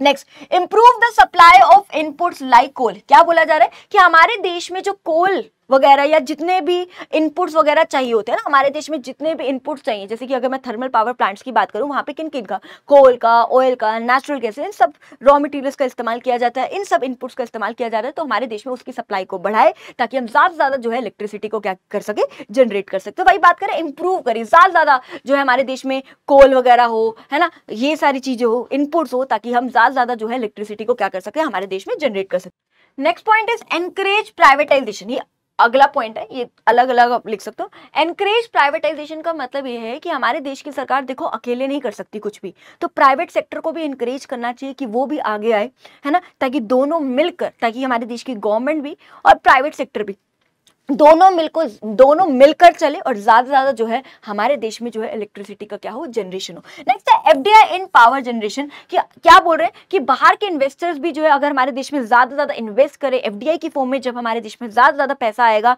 है ना, तो देखो सीधी सी बात है, तो हम इलेक्ट्रिसिटी का जो जनरेशन है वो हमारे देश में क्या हो जाएगा, बढ़ जाएगा। देखो एफडीआई का मतलब है फॉरेन डायरेक्ट इन्वेस्टमेंट, है ना, अगर फॉरेन के लोग हमारे देश में पैसा इन्वेस्ट करें, है ना, हमारे देश में ज्यादा से ज्यादा पैसा इन्वेस्ट करें, तो हमारे देश में ज्यादा से ज्यादा पैसा आएगा, ज्यादा से ज्यादा पैसा आएगा तो हम ज्यादा से ज्यादा जो है इलेक्ट्रिसिटी को जनरेट कर पाएंगे, है ना, सीधी सी बात है, ज्यादा से ज्यादा कोल खरीद पाएंगे, जो भी इनपुट्स वगैरह चाहिए, है ना, इलेक्ट्रिसिटी को जनरेट करने के लिए वो ज्यादा से ज्यादा हम खरीद पाएंगे और ज्यादा से ज्यादा जो है इलेक्ट्रिसिटी को क्या कर पाएंगे, जनरेट वगैरह कर पाएंगे। नेक्स्ट है एनकरेज करें non conventional source of energy. Non conventional source of energy का मतलब क्या है कि रिन्यूएबल सोर्स ऑफ एनर्जी को जो है एनकरेज किया जाए, जैसे कि सोलर पावर प्लांट्स हो गए, है ना, हाइड्रो वाला हो गया, या wind power plants, wind power, है ना, इन सब का इस्तेमाल किया जाए इलेक्ट्रिसिटी को जनरेट करने के लिए, क्योंकि देखो ये क्या रिन्यूएबल है, ये खत्म नहीं होंगे, जितना मर्जी इसको इस्तेमाल कर लो, है ना, बारी बारी इस्तेमाल करने पर भी खत्म नहीं होंगे, है ना, तो इनसे जो है इलेक्ट्रिसिटी को ज्यादा ज्यादा जो है जनरेट करना चाहिए ताकि हमारे देश में ज्यादा ज्यादा इलेक्ट्रिसिटी जनरेट हो और ये हमारे एनवायरमेंट को भी जो है पॉल्यूट नहीं करते हैं, है ना। नेक्स्ट है promote the use of CFLs, LED bulb to save the energy, है ना, इलेक्ट्रिसिटी को सेव करने के लिए, बिजली सेव करने के लिए आप एलईडी बल्ब, सीएफएल्स, है ना, इसका इस्तेमाल करो, जो आजकल मेजॉरिटी ऑफ लोग जो अपने घरों में आजकल यही यूज करते हैं ना, एलईडी बल्ब वगैरह आप लोग इस्तेमाल करते हो। इससे क्या होता है, आपके बिजली की बिल भी कम आता है और बिजली की काफी बचत होती है। तो यही बात करे जा रहे हैं कि क्या क्या इनिशिएटिव्स लेने चाहिए एक इलेक्ट्रिसिटी पावर सेक्टर से रिलेटेड, मतलब इलेक्ट्रिसिटी से रिलेटेड क्या क्या इनिशिएटिव जो है हमारे देश में लेने चाहिए, जो हमने बात करी, ठीक है। सो अभी तक हमने क्या बात कर ली मेरे बच्चे, अभी तक हमने जो है अगर मैं बात करूं इंफ्रास्ट्रक्चर का टॉपिक किया, एनर्जी का टॉपिक किया, पावर यानी इलेक्ट्रिसिटी के बारे में भी हमने बात कर ली। जो चौथा है वो है आपका हेल्थ से रिलेटेड, ये लास्ट टॉपिक है, मतलब काफी सारे आएंगे इससे रिलेटेड टॉपिक्स, बट अब जो चौथा है वो हमारा क्या है, हेल्थ। हेल्थ का मतलब क्या होता है, ध्यान से। सो हेल्थ का मतलब है, health means a sound physical as well as mental state of an individual, यानी एक इंसान स्वस्थ, हेल्थ का मतलब होता है स्वस्थ होना एक इंसान में। एक इंसान कब स्वस्थ होगा, जब वो फिजिकली तो है ही स्वस्थ, पर मेंटली भी स्वस्थ होना उसके लिए जरूरी है। आप खुद बताइए, एक इंसान चाहे फिजिकली कितना मर्जी फिट हो, लेकिन अगर वो मेंटली ही फिट नहीं है, डिप्रेशन में, एंग्जाइटी अटैक्स आ रहे हैं उसको, बहुत ज्यादा स्ट्रेस रहने लगा, क्या वो हेल्दी रहेगा, क्या वो एक अच्छा डिसीजन ले पाएगा, क्या वो खुश रह पाएगा जिंदगी में, नहीं रह पाएगा। तो एक हेल्थ का मतलब, स्वास्थ्य का मतलब जो है सिर्फ फिजिकल हेल्थ से रिलेटेड नहीं है, जो आप बाहर का जो देखते हैं ना फिजिकल फिटनेस से रिलेटेड नहीं, प्लस मेंटल फिटनेस भी उतनी ज्यादा जरूरी है। मेंटली फिट होना भी इंसान का उतना ज्यादा जरूरी है कि वो ऐसा नहीं कि वो इंसान डिप्रेस्ड हो, है ना, उसको अटैक्स आ रहे, एंग्जाइटी अटैक्स आ रहे उसको, है ना, ये सारी चीजें जो है नहीं होनी चाहिए। तो हेल्थ का मतलब है कि एक इंसान जो है फिजिकली भी फिट हो और मेंटली भी फिट हो, दोनों फिटनेस का होना जरूरी है। फिजिकल फिटनेस भी होना जरूरी है, उसके साथ साथ मेंटल फिटनेस होना भी जरूरी है। अब बात करते हैं गुड हेल्थ इंप्लाइज, अगर एक इंसान स्वस्थ रहेगा तो उससे क्या होगा, देखो increase the overall efficiency to handle the difficult task. देखो एक अगर इंसान स्वस्थ है तो वो क्या, उसकी एफिशिएंसी बढ़ेगी, काम करने की एफिशिएंसी बढ़ेगी, डिफिकल्ट से डिफिकल्ट चीजों को वो इजिली क्या कर लेगा, हैंडल कर लेगा। आप खुद बताइए, एक इंसान इंसान जो है लेट्स से मेंटली फिट है ना, मेंटली फिट है, तो वो कोई भी मुश्किल आ जाए तो अपने दिमाग का इस्तेमाल करके बहुत इजीली जो है अपने आप को उस प्रॉब्लम से निकल पाएगा, टैकल कर पाएगा उस सिचुएशन को। लेकिन एक बात बताओ, एक इंसान डिप्रेस्ड है, मेंटली फिट है, मेंटली अनफिट है, मतलब उसका दिमाग ही काम नहीं करता, कहते सुन हो गया दिमाग, चल ही नहीं रहा दिमाग, क्या हो रहा है सामने कुछ नहीं पता है ना, तो क्या उस कोई प्रॉब्लम आ जाए उसके सामने, कुछ वो उसको उससे टैकल कर पाएगा, उसे हैंडल कर पाएगा? नहीं, उसको कुछ समझ ही नहीं आएगा क्या हो क्या रहा है मेरी जिंदगी में, है ना। समझ उसके दिमाग में सिर्फ नेगेटिव थॉट्स चलते जा रहे हैं, नेगेटिव थॉट्स चलते जा रहे हैं ना, यही बस समझ रहे हो। तो भाई बात कर रहे हैं कि अगर एक इंसान स्वस्थ है, सिर्फ स्वस्थ जो है फिजिकली नहीं मेंटली भी स्वस्थ है, तो वो उसकी एफिशिएंसी जो है काम की बढ़ेगी और मुश्किल से मुश्किल चीजों को भी वो इजीली हैंडल कर पाएगा। प्रोडक्टिविटी ये बढ़ेगी, ज्यादा अच्छे एफिशिएंटली काम कर पाएगा, प्रोडक्टिविटी बढ़ेगी, है ना। जो लेबर की बात करी जा रही कि लेबर की प्रोडक्टिविटी बढ़ेगी, यानी जो काम कर उसकी प्रोडक्टिविटी बढ़ेगी। अगर वो फिजिकली फिट है, मेंटली फिट है, तो ज्यादा जो है प्रोडक्शन में कॉन्ट्रीब्यूट कर पाएगा और मेंटल एबिलिटीज भी जो है डेवलप होगी, दिमाग का अच्छे से इस्तेमाल कर पाएगा। आप खुद बताइए, जो एक इंसान दिमाग से फिट है, मेंटली फिट है, डिप्रेस नहीं है ना, उसको समझ रहे हो, डिप्रेस नहीं है, खुश है, तो वो अपने दिमाग का अच्छे से इस्तेमाल कर पाएगा, मेंटल एबिलिटीज मतलब दिमाग का अच्छे से प्रयोग कर पाएगा। लेकिन दूसरी तरफ एक इंसान मेंटली अनफिट है, बहुत ज्यादा डिप्रेस्ड है ना, अटैक्स आते हैं उसको, एंग्जाइटी अटैक्स आते हैं, है ना, समझ रहे हो, तो भाई वो दिमाग तो उसका चलेगा नहीं, सुनना है उसको, कुछ नहीं पता उसके आमने सामने क्या हो रहा है, वो समझ रहे हो, वो वाली सिचुएशन हो जाती है उसकी। तो वही हमने यहाँ पे बात कर ली। चलिए जी, अब आगे हम बात कर रहे हैं स्टेट ऑफ हेल्थ इंफ्रास्ट्रक्चर की बात कर रहे हैं कि हमारे देश में जो हेल्थ इंफ्रास्ट्रक्चर है ना, उसका क्या सिचुएशन, हम जो हमारे देश की क्या हालत है हेल्थ से रिलेटेड हम बात करने वाले। सो ये जो है एक तरह से पूरे के पूरे हेल्थ टॉपिक का निचोड़ है, पूरा का पूरा कंक्लूजन है। तो पहले हम एक बार सारी चीजें पढ़ लेते हैं, लास्ट में इसको ओवरऑल कंक्लूड कर देंगे, तो तुम्हारे लिए 1 मिनट का टॉपिक हो जाएगा ये, है ना, सबसे लास्ट में इसको करेंगे। चलिए जी, तो अब हम बात करते हैं मेरे बच्चे सबसे पहले 3 tiers of health care system in India, कि हमारे देश में जो है, इंडिया में बेसिकली 3 टायर्स है हेल्थ केयर के। कौन कौन से? सबसे पहला अगर मैं टायर की बात करूं, प्लीज अच्छे से कर लीजिए, ये टॉपिक भी इंपॉर्टेंट है, 3 टायर्स वाला टॉपिक इंपॉर्टेंट है फॉर योर CUET एग्जाम, ठीक है। चलिए, टायर 1 की हम बात करते हैं। पहला है आपका प्राइमरी हेल्थ सेंटर, है ना, पहला क्या आपका प्राइमरी हेल्थ केयर, लिख सकते हो आप उसको प्राइमरी हेल्थ केयर सेंटर्स। दूसरा है मेरे बच्चे सेकेंडरी हेल्थ केयर इंस्टीट्यूशंस की जगह आप सेंटर लिख सकते हो, है ना, सेंटर, है ना, सेंटर्स, ठीक है। So secondary health care centres, और तीसरा क्या आपका tertiary health care centre. So basically मेरे बच्चे 3 टायर्स है जो हम यहाँ पे बात करने वाले। सबसे पहले हम टायर 1 की हम बात करने वाले, ध्यान समझिए। पहला क्या आपका प्राइमरी हेल्थ केयर सेंटर्स क्या है? सो बेसिकली इसके अंदर क्या आते हैं, छोटे छोटे हॉस्पिटल्स आते हैं। इसके अंदर प्राइमरी हेल्थ केयर सेंटर्स में छोटे छोटे हॉस्पिटल्स आते हैं ना, छोटे छोटे हेल्थ केयर सेंटर्स वगैरह इसके अंदर आते हैं, जो जनरली कहाँ आते हैं, छोटे छोटे शहरों में, गांवों में हम देखते हैं ना, जो छोटे छोटे अस्पताल होते हैं ना, छोटे छोटे जो हॉस्पिटल्स वगैरह होते हैं, वो कहाँ आते हैं, वो किसके अंडर आते हैं, प्राइमरी हेल्थ केयर सेंटर्स में। बेसिकली वहाँ पे क्या होता है, छोटी छोटी बीमारियों का इलाज किया जाता है ना, खांसी जुकाम बुखार, ये छोटी छोटी बेसिक जो बीमारी है उसका इलाज किया जाता है, ताकि हमारी थोड़ी इम्यूनिटी बढ़े, उससे रिलेटेड थोड़ा मतलब वो होता है। तो ये क्या छोटे छोटे हॉस्पिटल्स रहते हैं, कोई बड़ी बीमारी आ जाए तो आगे कहाँ रेफर कर दिया जाता है, सेकेंडरी हॉस्पिटल में या टर्शरी हॉस्पिटल में कहाँ कर दिया जाता है, उनको रेफर कर दिया जाता है। तो वही बात करें, so these centres are manage by single doctors, generally एक आधा डॉक्टर होता है, 2-4 नर्से मान लो, एक आधी नर्से, है ना, मतलब यही इतना ही स्टाफ रहता है। जो गांवों में आप देखते हो, है ना, एक आधा डॉक्टर होगा, थोड़ी बहुत नर्से हो जाएंगी, है ना, एक आधा कंपाउंडर होगा, बस इतना ही रहता है, राइट। तो ये रहता है। सो these centres provide basic health care facilities, जैसे जो प्रोवाइड करी जाती है इसके अंदर, जैसे कि मेटरनल मतलब मम्मी से रिलेटेड जो औरतों की जो बीमारियां रह जाती है ना, उनसे रिलेटेड जो है थोड़ा बहुत इलाज करा जाता है। बच्चों की बीमारियों से रिलेटेड थोड़ा बहुत इलाज किया जाता है। इम्यूनिटी को स्ट्रॉन्ग करने के लिए जो है against infection diseases, immunity strong करने के लिए जो है थोड़ा बहुत इलाज किया जाता है, जैसे कि खांसी जुकाम बुखार हो जाए तो, है ना, ये सारी बीमारियों के इलाज थोड़े बहुत करे जाते हैं। एंड फोकस किया जाता है on educating the people on the relation, क्या किया जाता है, फोकस किया जाता है on educating people on issues related to health care. यहाँ पे जो प्राइमरी हेल्थ केयर सेंटर्स है, यहाँ के जो लोग हैं, जो डॉक्टर्स वगैरह होते हैं, जो जनरली लोगों को अवेयर करते हैं, है ना, जो छोटे छोटे शहरों के जो लोग हैं, गांवों के जो लोग हैं, उनको अवेयर भी करते हैं कि कितनी ज्यादा हेल्थ उनके लिए जरूरी है ना, वो अपनी हेल्थ का ध्यान दे, अच्छी डाइट ले, है ना।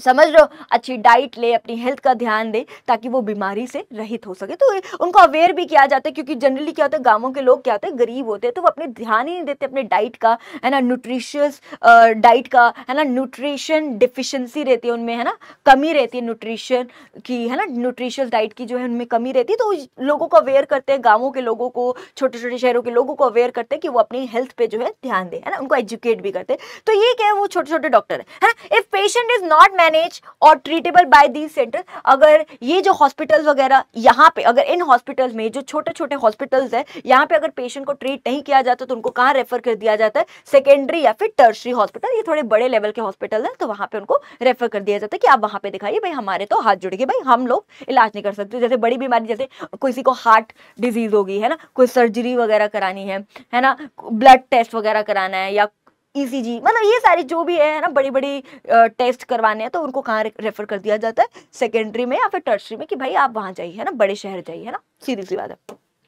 चलिए अब बात कर रहे हैं मेरे बच्चे सेकेंडरी हेल्थ केयर सेंटर्स क्या होता है, ध्यान समझिए। तो ये जो इंस्टीट्यूशंस है, ये जो सेंटर्स है वो अपग्रेडेड है एज कंपेयर टू पीएचसी, यानी ये इसका अपग्रेडेड वर्जन अगर मैं बात करूं, है ना। तो प्राइमरी हेल्थ केयर सेंटर्स का ये अपग्रेडेड है उनसे, है ना।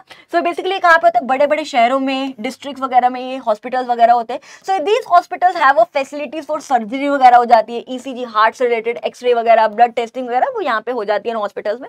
These hospitals provide primary services तो देते ही हैं, मतलब खांसी जुकाम बुखार ये बीमारियों का तो इलाज है ही है, plus secondary health care facilities जैसे कि कोई सर्जरी करानी है, कोई हार्ट पेशेंट है, लंग्स से रिलेटेड किसी को कोई डिजीज होगी है, मतलब वो थोड़ी बड़ी बड़ी लेवल की बीमारियां यहाँ पे सॉल्व हो जाती है। लेकिन अगर if patient is not manage और ट्रीटेबल बाय दी सेंटर, अगर इन सेंटर्स के द्वारा भी पेशेंट को ट्रीट नहीं किया जा रहा तो इससे भी बड़े हॉस्पिटल्स होते हैं जैसे कि एम्स वगैरह, है ना, तो वहां पे उनको फिर रेफर कर दिया जाता है, यानी उनको रेफर कर दिया जाता है through tertiary health care centres में जो है उनको रेफर कर दिया जाता है, जिसके अंदर जो है आपके AIIMS, PGI Chandigarh, PGI Rohtak, ये सारे हॉस्पिटल्स यहाँ पे आते हैं, बड़े बड़े हॉस्पिटल्स होते हैं, है ना।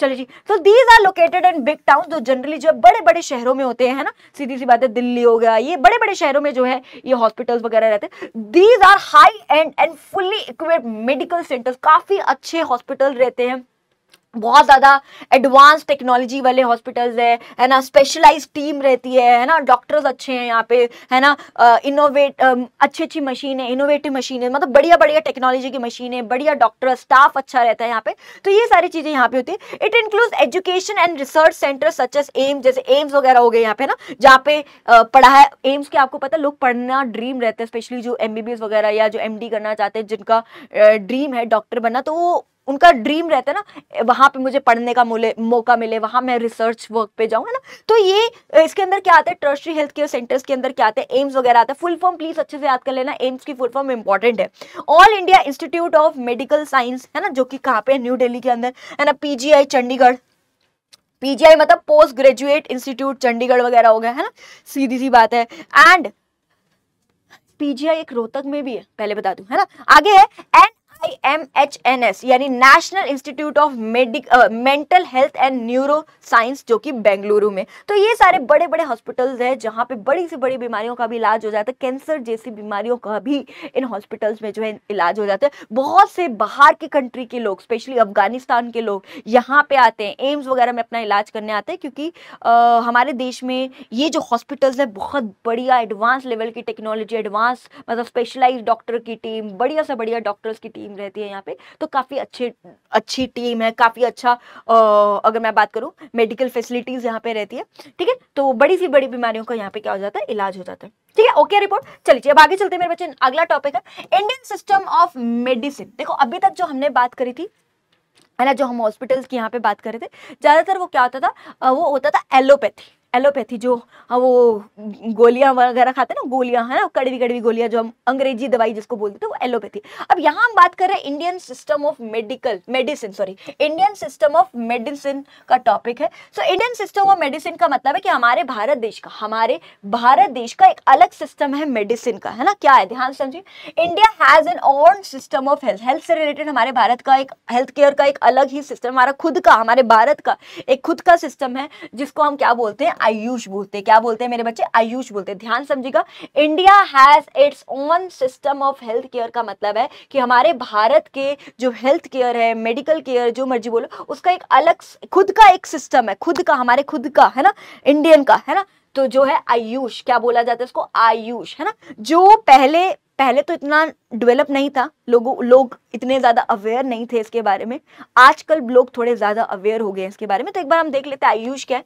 तो आयुष के अंदर बेसिकली 6 हेल्थ केयर सिस्टम्स आते हैं, ध्यान समझिएगा।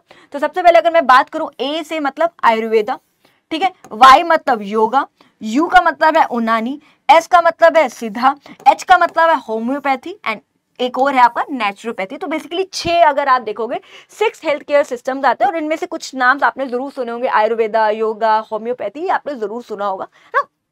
ये हमारे भारत का खुद का सिस्टम है। पहले इतना डेवलप नहीं था जितना कि आज थोड़ा सा फिर भी लोगों को अवेयरनेस आ रही है इसके बारे में, तो लोग अब इसका भी इस्तेमाल करने लगे अपने बीमारियों से निकलने के लिए ना, लोग इसका इस्तेमाल करें। आयुर्वेदा तो आपको पता ही है, वो रामदेव बाबा ने कितना ज़्यादा फेमस कर दिया आयुर्वेदा का, है ना, आयुर्वेदिक दवाइयाँ होगी, है ना। तो ये सब हो गया आयुर्वेदा में, है ना, जड़ी बूटियाँ वगैरह, ये सब आयुर्वेदिक वगैरह होगी। योगा, आजकल लोग योगा से अपनी बीमारियों को ठीक कर रहे हैं, जैसे कि अस्थमा हो गया, है ना, किसी को ओबेसिटी है ना, किसी को इरेगुलर पीरियड्स हैं, तो लोग जो है योगा से जो है अपनी बीमारियों को ठीक करें। उनानी क्या होता है? देखिए, ये जो आप देख पा रहे हो, ये उनानी है ना, ये आप देख पा रहे हो, बेसिकली मुस्लिम नेम है उनानी, मुस्लिम एक वो है। अगर आप देख रहे हो जैसे कूट के, जैसे आंवले उमले आपको दिख रहे हैं ना, ये ऑयल सा कुछ दिख रहा होगा, है ना, कूट के, तो बेसिकली ऐसे कुछ दवाइयाँ बनाई जाती है। सिद्धा बेसिकली साउथ इंडिया में ऐसा होता है, अगर आपने देखा हो कभी, साउथ इंडिया के लोग करते नहीं है, लेप वगैरह लगाते हैं, कभी चंदन का लेप, कभी लेट्स से हल्दी का लेप, नीम का लेप, है ना, ये सारी चीजें लगाते हैं ना, स्किन फ्रेंडली है ना। जैसे कि चंदन का जो लेप है वो बहुत ठंडक होता है ना, ठंडक बहुत ज्यादा होता है। तो आप देख रहे हो कूट कूट कैसे लेप लगाए जाते हैं, चंदन का, हल्दी का, किसी को स्किन एलर्जी है मान लो तो वो लगा सकता है। तो ये सारी चीजें हैं सीधा के अंदर। होम्योपैथी आपने देखा होगा, मीठी मीठी गोलियां होती है, पहले तो एक झंझनाट सी होती है अंदर, फिर थोड़ा मीठापन आता है, वो होम्योपैथी वगैरह हो गए, है ना। नेचुरोपैथी मतलब नेचुरल तरीके से जो है बनाया जाता है, जैसे कि ये स्पेशली स्किन केयर प्रोडक्ट्स में इस्तेमाल करे जाते हैं। जैसे कि अगर आपने देखा होगा रोज पेटल्स का इस्तेमाल किया जा रहा है, हल्दी का, या देख पा रहे हो, अगर आप देख रहे हो शीशी में ना, आजकल आप देख रहे होगे जो टोनर वगैरह लड़कियां इस्तेमाल करती है ना स्किन केयर रूटीन में, है ना, कहते हैं ना ऑर्गेनिक है, बिल्कुल शुद्ध, रोज पेटल्स का इस्तेमाल करके उनको कूट के जो है वो एक वो बनाया जा रहा है, और लड़कियां यहाँ पे ड्रॉप लगा रही होती है ना, मतलब स्किन केयर के लिए। तो ये सारी चीजें जो है इस्तेमाल करी जा रही है, और आजकल इसका चलन बढ़ता जा रहा है, लोग इसको इस्तेमाल करने लगे। पहले इतना नहीं था फेमस जितना कि आज हो रहा है। धीरे धीरे ये डेवलप और ज्यादा जो है ग्रो हो रहा है, मतलब धीरे धीरे लोग उसको और ज्यादा अवेयर हो रहे हैं, मतलब इसके बारे में जान रहे हैं, लोग इसका इस्तेमाल कर रहे हैं, क्योंकि बहुत ज्यादा इफेक्टिव है, इसका कोई साइड इफेक्ट नहीं है, बिल्कुल सेफ है हमारे लिए, और इनएक्सपेंसिव है, ज्यादा महंगे भी नहीं है। जितनी की एलोपैथी की बात करूं, एक तो एक्सपेंसिव भी बहुत पड़ता है, और दूसरा बहुत ज्यादा साइड इफेक्ट्स उनके देखे जाते हैं। बिल्कुल यहाँ पे इनके साइड इफेक्ट्स नहीं रहते, हमारे लिए ज्यादा इफेक्टिव है। ये चाहे थोड़ा वक्त जरूर लेते, लेकिन थोड़ा सा वक्त लेते, लेकिन लॉन्ग लास्टिंग इम्पैक्ट रहता है इनका, है ना। थोड़ा सा जरूर वक्त लेते, लेकिन लॉन्ग लास्टिंग इम्पैक्ट रहता है इनका, है ना। चलिए, अब हम बात करने वाले मेरे बच्चे नेक्स्ट है health as an emerging challenges की बात करें, कि हेल्थ जो है बहुत ज्यादा, हेल्थ से रिलेटेड क्या क्या चैलेंजेस आ रहे हैं हमारे देश में, क्या क्या प्रॉब्लम्स हैं हेल्थ केयर। जो अगर मैं बात करूं आज जो हॉस्पिटल्स है, मेडिकल फैसिलिटीज, जो मेडिकल केयर है हमारे देश का, है ना, हमारे देश का जो हेल्थ केयर है, उससे रिलेटेड क्या क्या चैलेंजेस है, उससे रिलेटेड क्या क्या प्रॉब्लम्स है, हम वो बात करने वाले। सबसे पहले undistribution of health care services. Undistribution of health care services का मतलब ये है कि आज अगर मैं बात करूं, जितने भी अच्छे अच्छे अस्पताल है वो जहां कहाँ पे होते हैं, ज्यादातर शहरों में होती है ना। गांवों की बात करी जाए तो गांवों में अच्छे अच्छे अस्पताल नहीं है ना। लोग अगर किसी को हार्ट अटैक आया, उसको शहर तक लेके जाने में उसकी मृत्यु हो जाती है, बहुत होता है। छोटे छोटे शहरों की बात करूं, गांवों की बात करूं, वहां पे अच्छे अस्पताल नहीं है, अच्छी डॉक्टर की टीम नहीं है, उसको एकदम से रेफर कर दिया जाता है कि जाओ बड़े शहरों में चले जाओ, बेचारे की वहीं रास्ते में ही मृत्यु हो जाती है, समझ रहे हो। तो अगर वही बोल रहे हैं अनइक्वल डिस्ट्रीब्यूशन का मतलब इनइक्वेलिटी है related to health care services, कि बड़े बड़े शहरों में तो हमारे देश के फिर भी अच्छे अच्छे हॉस्पिटल्स वगैरह है, मेडिकल स्टाफ अच्छा है, मेडिकल टीम अच्छी है, लेकिन अगर मैं छोटे छोटे शहरों की बात करूं, गांवों की बात करूं, वहां पे कोई भी अच्छा मेडिकल स्टाफ नहीं है, बस छोटी मोटी बीमारियों के इलाज हो जाते हैं। इसके अलावा कोई ऐसा नहीं है कि किसी को हार्ट अटैक आया, किसी को कुछ हुआ, है ना, समझ लो। अब उसको कहाँ शिफ्ट करते थे, जाओ भाई, शहरों में जाओ, बड़े बड़े शहरों में, वहां जाओ, बेचारे को जाने में, रास्ते में बेचारे की मृत्यु हो जाएगी। तो वही हम बात करें कि आज जो है हमारे देश में बहुत ज्यादा इनइक्वालिटी है, बड़े बड़े शहरों में तो है, लेकिन गांवों में आज भी, बहुत गांवों में आज हॉस्पिटल है ही नहीं, और है तो बहुत ही छोटे छोटे हॉस्पिटल है कि वो छोटी मोटी बीमारियों की ही सिर्फ इलाज कर सकते हैं। कोई भी एक बड़ी बीमारी कुछ आ जाए, कोई सर्जरी करनी पड़ जाए, कुछ हो जाए एकदम, तो इमरजेंसी सिचुएशन में कोई सिचुएशन आ जाए तो नहीं, है ना। नेक्स्ट, कम्युनिकेबल डिजीजेस, है ना। कम्युनिकेबल डिजीजेस का मतलब क्या है कि हमारे भारत में बहुत ज्यादा डिजीजेस फैल जाती है। अगर आपको कोरोना की बात है, क्योंकि कोरोना की हम बात कर लेते हैं यहाँ पे, क्योंकि क्यों स्प्रेड होती है, क्यों फैलती है, क्योंकि हमारे भारत के लोग थोड़े मिलापड़े होते हैं ना, मतलब थोड़ा मिलजुल कर रहते हैं। अरे आ ना यार, चल चल चल, कोई परहेज ही नहीं है। मान लो सामने वाले को खांसी है, जुकाम है, कोई परहेज नहीं, कोई नहीं, आ जा जा। लेकिन अंग्रेजों को देखे मास्क लगा के घूमेंगे, है ना, थोड़ा ध्यान देंगे, सैनिटाइजर बारी बारी इस्तेमाल करेंगे, और हम लोग कुछ नहीं, है ना, चलो चलो चलो चलो चलो, हम तो कोरोना में ऐसे थे, चलो चलो चलो चलो, है ना। तो इसलिए जो है हमारे भारत में जो है बहुत ज्यादा बीमारियां फैलती है। तो थोड़ा सा परहेज करो, थोड़े से प्रिकॉशन रख सकते हैं यार, हम मास्क लगा सकते हैं, है ना, सैनिटाइजर बारी बारी इस्तेमाल कर सकते हैं ताकि बीमारियां ना फैले। लेकिन हमारे भारत में ऐसा कुछ नहीं होता। पुअर मैनेजमेंट है, poor upkeep and maintenance almost same, यानी हमारे भारत में जो हॉस्पिटल्स है बहुत ज्यादा पुअर मैनेजमेंट है ना। अच्छे अस्पताल नहीं है, अस्पताल अच्छे हैं तो अच्छे डॉक्टर नहीं है, डॉक्टर पैसों के लिए काम करते हैं ना। इतनी ज्यादा बुरी हालत है, एम्बुलेंस टाइम पर नहीं आती है, बेड प्रॉपर नहीं होते, मशीनें प्रॉपर नहीं चल रही होती उनकी, है ना। वही आपको पता है कोरोना में कितनी दिक्कत आई थी, ऑक्सीजन सिलेंडर्स की कमी हो गई थी, बेड्स नहीं मिल रहे थे लोगों को, कितनी कमी हो गई थी। वही बात है कि बहुत ज्यादा पुअर मैनेजमेंट है, पुअर अनकीप, मेंटेन अच्छे से नहीं कर रहे हैं हॉस्पिटल्स को, है ना। वही वाली बात है, कई हॉस्पिटल्स का पर्पस है सिर्फ पैसा कमाना है। और आपने मूवीज में भी देखा होगा कभी, है ना, मूवीज में आपको पता है लोग सिर्फ पैसा कमाने के लिए क्या करते हैं, मान लो कोई मरा हुआ भी आया ना, उसको भी दिखा देंगे हमने इसकी सर्जरी करी सिर्फ पैसा कमाने के लिए। तो बहुत बुरी हालत है हमारे देश के जो हॉस्पिटल्स वगैरह की, वहाँ पे प्रॉपर अच्छे हॉस्पिटल्स नहीं है, सारी फैसिलिटीज़ नहीं है ना, अच्छे डॉक्टर्स नहीं है, अच्छी टीम नहीं है, या फिर डॉक्टर्स ठीक है तो टेक्नोलॉजी नहीं है, मशीनें नहीं है, समझ पा रहे हो। तो बहुत बुरी हालत है हमारे देश की मेडिकल फैसिलिटीज़ की। एम्बुलेंस नहीं है, एम्बुलेंस कभी टाइम पर नहीं आती, वो वाली बात है। प्राइवेटाइजेशन, प्राइवेट हॉस्पिटल्स इतने खुलते जा रहे हैं जो इतने एक्सपेंसिव है कि हर कोई इसको अफोर्ड नहीं कर सकता। सिर्फ अमीर लोग तो अफोर्ड कर लेते, गरीब लोग उसको अफोर्ड ही नहीं कर पाते, इवन मिडिल क्लास भी उसको अफोर्ड नहीं कर पाते। अरे भाई इतनी महंगी तो इनकी पर्चियां हैं, 2,000 की इनकी पर्ची है, कौन उसको अफोर्ड कर पाएगा। छोटे से छोटे ऑपरेशन के कितने पैसे छाप लेते हैं लोग यार, छोटे से छोटे बीमारी के इतने पैसे छाप लेते हैं। अरे भाई इन हॉस्पिटल्स में ना पर आवर्स के हिसाब से पैसे लिए जाते हैं, एक घंटे के लाखों बिल बना देते हैं ये, मतलब घंटों के हिसाब से पता नहीं कितना बिल बना देते हैं। 24 घंटे तो छोड़ो, बहुत बुरी हालत है, बहुत ज्यादा बुरी हालत है इन हॉस्पिटल्स की। 2,000 की सिर्फ पर्ची है ना, मतलब 2,000 रुपए की पर्ची, मतलब समझ लो एक आम इंसान तो यहाँ जा ही नहीं सकता। मतलब वो नॉर्मल बुखार भी हो गया तो भी जाएगा ना, तो मान के चलो उसका 7 से 8 हज़ार का कम से कम खर्चा है इन हॉस्पिटल्स में, समझ लो। चलिए जी, और फिर ये टेस्ट अलग लिखवाते हैं, उनके टेस्ट कौन से सस्ते होते हैं, बहुत महंगे टेस्ट, बहुत ही महंगे। क्या है, सारा पैसा कमाने का जरिया और कुछ नहीं, है ना। चलिए नेक्स्ट है पुअर सैनिटेशन लेवल। हमारे देश में जो सैनिटेशन लेवल है बहुत ज़्यादा पुअर है। आज भी बहुत सारे एरियाज हैं, है ना, जहाँ पे वॉशरूम की फैसिलिटीज़ नहीं है। स्पेशली गांवों की बात करें तो वहाँ वॉशरूम्स नहीं है, लोग कहाँ जाते हैं, खेतों में जाते हैं, है ना, वॉशरूम वगैरह के लिए। तो बहुत ज़्यादा इस वजह से बीमारियाँ फैल रही है।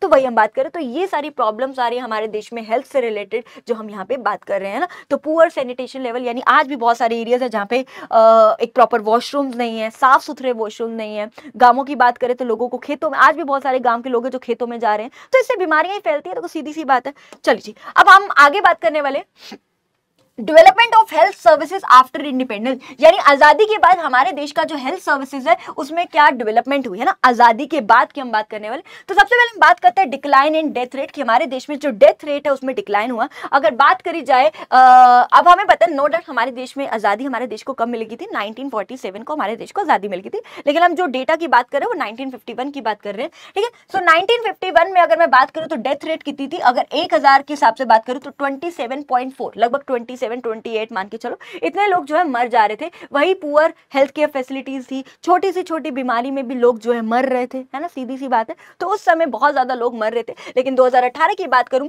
है ना, 1000 के हिसाब से अगर बात करूं तो 7.2 लोग मर रहे, यानी हम ये देख पा रहे कि काफी जो है डेथ रेट डिक्लाइन हो गई है। क्योंकि अगर बात करी जाए तो मेडिकल फैसिलिटीज इंप्रूव हो गई है। आजकल आज के जमाने में अगर मैं बात करूं, छोटी सी छोटी छोटी बड़ी सी बड़ी बीमारियों का इलाज जो है हमारे देश में होने लग गया। मेडिकल फैसिलिटीज थोड़ी मतलब थोड़ी नहीं, इवन काफी इंप्रूव हुई है पहले के कंपेरेटिवली हमारे देश में। तो तभी जो है डेथ रेट जो है हमारे देश में क्या हुई है, कम। Reduction in infant mortality, infant का मतलब होता है नवजात शिशु, मोर्टेलिटी का मतलब होता है डेथ, यानी ऐसे बच्चे जो अभी 1 साल के भी नहीं हैं, यानी इनका पहला हैप्पी बर्थडे भी नहीं आया है, और उन बच्चों की जो है बहुत ज्यादा डेथ हो रही है। अगर 1951 की बात करूं तो अगर 1000 बच्चे पैदा हो रहे तो उसमें से 218 बच्चों की जो है मृत्यु हो रही थी, डेथ हो रही थी। क्यों? क्योंकि उस समय जो है मेडिकल फैसिलिटीज अच्छी नहीं थी, थोड़ी भी कॉम्प्लिकेशन आ जाती थी तो दिक्कत हो जाती थी। बच्चा प्री मैच्योर पैदा हो गया तो दिक्कत आ जाती थी कि भाई उसको कैसे रखा। आजकल तो नीकू आ गया है ना, वहां पे रख दिया जाता है, वहां पे बच्चे को प्रॉपर ऑक्सीजन सप्लाई दी जाती है, प्रॉपर ऑक्सीजन दी जाती है, तो बच्चा सर्वाइव कर लेता है। लेकिन अगर मैं पहले की बात करूं, कोई मेडिकल फैसिलिटीज इतनी अच्छी थी नहीं,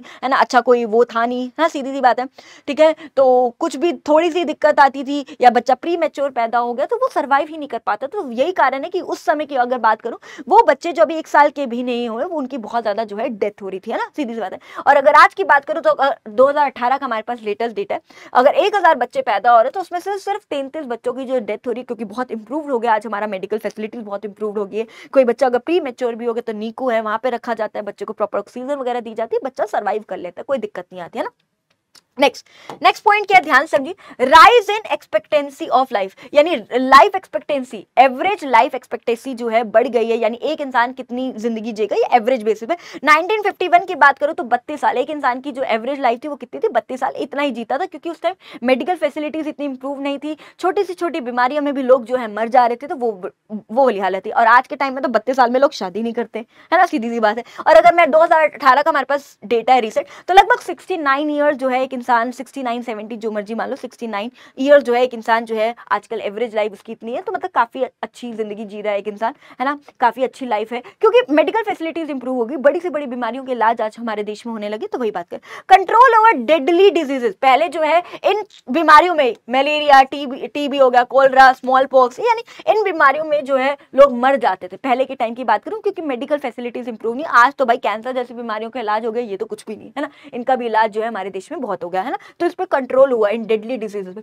हाई न्यूट्रिशियस वैल्यू, मतलब पहले की बात करूं तो इतनी ज्यादा लोग अपने न्यूट्रिशियस डाइट पे इतना ध्यान नहीं देते थे, है ना, नहीं देते थे, लोगों में अवेयरनेस नहीं थी। आज की बात करूं तो लोग अवेयर हो गए अपनी डाइट को लेके, है ना, न्यूट्रिशियस डाइट को लेके, है ना, बहुत ज्यादा अवेयर हो गए। आजकल लोग अपने ऊपर ध्यान देते हैं, योगा करते हैं अपने ऊपर, है ना, बहुत ज्यादा ध्यान देते हैं। तो एक तरह से न्यूट्रिशियस वैल्यू जो है लोगों में इंप्रूव हुई है, लोग अपना ध्यान दे रहे हैं, अपनी डाइट का ध्यान दे रहे हैं, है ना, सुबह से मतलब क्या खाना है उनको वगैरह वगैरह। आजकल थोड़े लोग अवेयर हो गए अपने ऊपर, है ना, अपने ऊपर एक सेल्फ केयर करने लगे लोग, है ना, सेल्फ लव, सेल्फ केयर जो है लोग करने लगे। तो वही बात कर रहे हैं कि न्यूट्रिशियस वैल्यू जो है आज बहुत ज्यादा इंप्रूव हुई है पहले के comparatively. Decline in under 5 mortality rate, under 5 मतलब जो 5 साल से भी कम, मोर्टेलिटी का मतलब डेथ, यानी ऐसे बच्चे जो जिनकी उम्र 5 साल भी नहीं है, उन मतलब 5 साल से कम वाले जो बच्चे, उनकी बहुत ज्यादा डेथ हो रही थी। अगर 1960 की बात करूं, ये डेटा है हमारे पास, लगभग अगर 1000 बच्चे हैं तो उसमें से 248 बच्चों की डेथ हो रही थी। वही मेडिकल फैसिलिटीज इंप्रूव नहीं थी, कोई छोटी सी बीमारी हुई बच्चे को,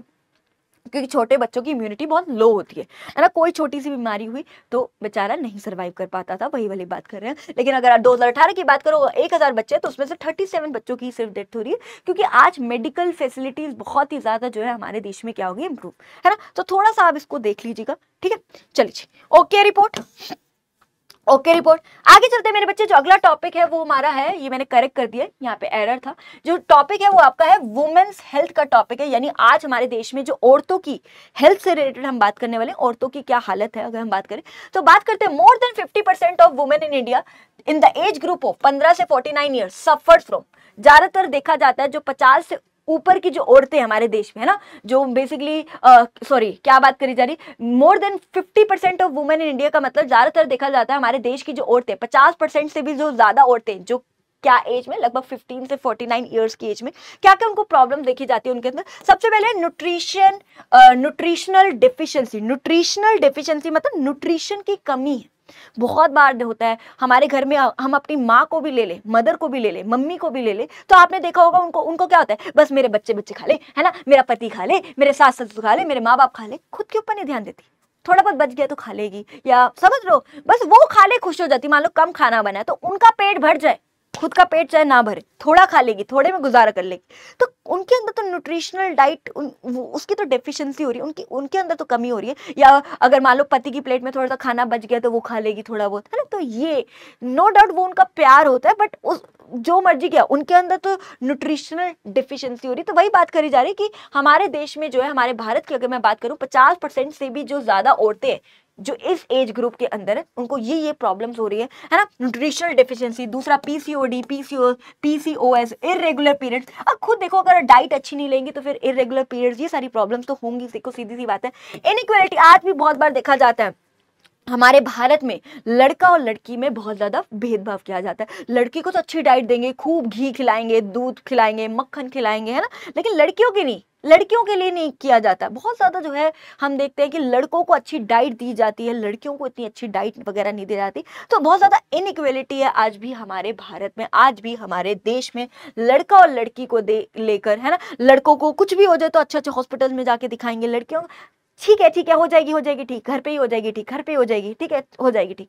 मतलब बहुत ज्यादा हम है ना उनको फॉर ग्रांटेड ले लेते हैं। औरतों को बेचारी कुछ कहती नहीं है तो मतलब सबर करके रखती है, तो इसका मतलब है कि हर चीज मतलब फॉर ग्रांटेड ले लिया। समझ रहे हो क्या बात करे जा रही हूँ, समझ रहे हो ना। चलिए नेक्स्ट है फीमेल फोर्टिसाइड। आज भी अगर मैं बात करी जाऊं, अब तो फिर भी चलो थोड़ा सा हो गया कम, आज भी अगर मैं जनरली बात करूं, सेक्स की जानकारी निकालते हैं लोग कि लड़का है कि लड़की है, जेंडर निकालना चाह रहे हैं, है ना। हॉस्पिटल जाते हैं, टेस्ट कराते हैं कि लड़का है कि लड़की है, लड़की है तो मरवा देते। क्यों? आज के जमाने में कौन करता है भाई लड़का और लड़की में फर्क? लड़कियां क्या किसी से कम है के? अरे भाई जो लड़की 9 महीने पेट में बच्चा रख सकती है, वो लड़की कुछ भी कर सकती है, कुछ भी। कहां चांद तक पहुंच गया यार लड़की। और तुम आज भी वही पुरानी सोच है लोगों की कि लड़का चाहिए वंश आगे बढ़ेगा हमारा, लड़की नहीं चाहिए। क्यों? बुरी हालत। Causing a decline in sex ratio. Causing a decline in sex ratio का मतलब है कि एज पर मेल, है ना, एज पर अगर मैं बात करूं 1000 अगर मेल की बात करूं, है ना, तो फीमेल्स बहुत ज्यादा कम है। वही कि भाई लड़का चाहिए लड़की नहीं चाहिए, लड़की पता चले कि हाँ लड़की है तो वही अबॉर्ट करवा देंगे बच्चा, है ना, मार देंगे, घर में ही उस बच्चे को मार देंगे। वो बहुत बुरी हालत है। तो यही कारण है कि सेक्स रेशियो में बहुत ज्यादा जो है डिक्लाइन हो रहा है। एज पर द मेल, औरतें जो है हमारे देश में बहुत ज्यादा क्या है, कम है। वही भेदभाव किया जाता है लड़का लड़की में कि लड़का चाहिए लड़की नहीं चाहिए, लड़का वंश बढ़ाएगा लड़की नहीं चाहिए, लड़की का पता चले साथ के साथ घर में मार दिया जाता है ना, फीमेल फोर्टिसाइड किया जाता है। तो वही हमने बात करी है कि आज हमारे देश की जो महिलाएं हैं, औरतें हैं, 50% से भी ज्यादा औरतें जो है ये सारी प्रॉब्लम से जो है सफर कर रही है। तो ये हमने यहाँ पे बात कर ली है, ठीक है। चलिए अब बस ज्यादा नहीं रह गया, थोड़ा बहुत रह गया। चलिए फटाफट से देखिए, rural urban and rich poor divide. Rural urban and rich poor divide का मतलब है गांवों में आज हमारी मेडिकल फैसिलिटीज की क्या हालत है, शहरों की बात करी जा रही है। अमीरों के हिसाब से हम बात करेंगे और गरीबों के हिसाब से हम बात करने वाले हैं यहाँ पे कि जो हेल्थ इंफ्रास्ट्रक्चर की हम यहाँ पे बात करने वाले हैं कि गांवों में कितना हेल्थ इंफ्रास्ट्रक्चर है, शहरों की बात कर रहे हैं यहाँ पे, है ना। अमीरों के हिसाब से हम बात करेंगे, गरीबों के हिसाब से हम यहाँ पे बात करने हैं, तो पूरा मैं यहाँ पे समझाने वाली हूँ, ध्यान समझिए। चलिए, सो हेल्थ इंफ्रास्ट्रक्चर बहुत ही ज्यादा बायस्ड है with rural and urban people. क्या बात करी जा रही है, जो हमारे देश का हेल्थ इंफ्रास्ट्रक्चर बहुत ज्यादा भेदभाव करता है गांवों और शहरों की तरफ। गांवों और शहरों की तरफ का मतलब ये है कि आज भी हम देखते हैं कि गांवों में अच्छे अस्पताल नहीं है, शहरों में ही अच्छे अस्पताल है ना। छोटी सी छोटी बीमारियां होती है, मतलब अगर छोटी हल्की फुल्की बीमारियां तो चलो ठीक है, आज भी बहुत सारे गांव में जहाँ हॉस्पिटल है ही नहीं, या है तो बहुत छोटे छोटे हॉस्पिटल है कि जहाँ पे छोटी मोटी बीमारियों की इलाज हो जाए, कुछ भी हल्की सी भी सीरियस सिचुएशन हो जाए, हल्का फुल्का कुछ भी हो जाए कि किसी को हार्ट अटैक आया, बेचारा शहर तक जाता है, बेचारे की मृत्यु हो जाती है। तो वही बात करी जा रही है कि गांवों में आज भी अच्छे अस्पताल नहीं है, या तो है ही नहीं है तो वो इतनी अच्छी सिचुएशन में नहीं है। तो वही बात करी जा रही है कि बहुत ज्यादा भेदभाव किया जा रहा है गांवों और शहरों में, है ना। गांवों के लोगों के पास कोई अच्छे मेडिकल फैसिलिटीज नहीं है as compare to urban people. लेकिन अगर मैं बात करूं, while 70% of country's population lives in rural areas, जबकि हमें पता है कि हमारे देश में रूरल एरिया ज्यादा है, गांव ज्यादा है। 70% जो पॉपुलेशन है जो कि गांवों में रह रही है, बट 80% जो हॉस्पिटल्स है वो कहाँ पे, शहरों के अंदर। 70% पॉपुलेशन गांवों में रह रही है, लेकिन 80% अस्पताल कहाँ पे, शहरी इलाकों में। तो देख रहे हो आज भी गांवों में अच्छे हॉस्पिटल्स ही नहीं है ही नहीं, या है तो बहुत ही बुरी सिचुएशन में, तो बहुत बुरी हालत है ना।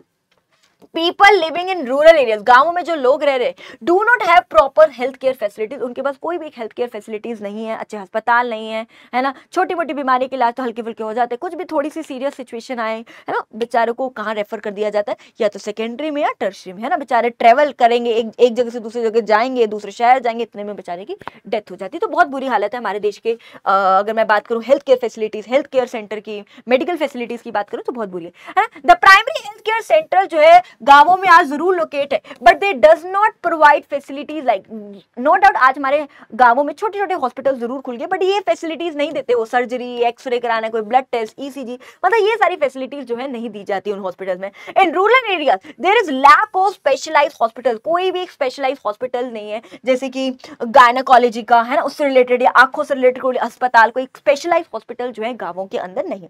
The bitter truth is that, कि कड़वा सच है, देख लो भाई क्या कड़वा सच है, that the rich are spending only 2%, जो हमारे देश के जो अमीर लोग हैं वो सिर्फ 2% ही जो है अपनी इनकम का स्पेंड कर रहे हैं अपनी हेल्थ केयर पे, है ना। क्यों 2%? क्योंकि अमीर लोगों के पास पैसा है, पैसा तो अपनी डाइट पे ध्यान देते हैं ना, अच्छी डाइट लेते हैं ना, फ्रूट्स वेजिटेबल्स, मतलब अच्छा वो खाते हैं, अच्छी डाइट लेते हैं, ड्राई फ्रूट्स भी खाते हैं, तो इस वजह से उनको अपने बीमारियां उनको कम लगती है, बीमारियां कम लगती है तो उनको जो है अपने ऊपर कम खर्चना पड़ रहा है, अपनी बीमारियों पे बहुत ही जो है कम खर्चना पड़ रहा है, तो सिर्फ 2% ही जो है उनको जो है खर्चा करना पड़ रहा है अपने हेल्थ केयर पे, है ना, करना पड़े।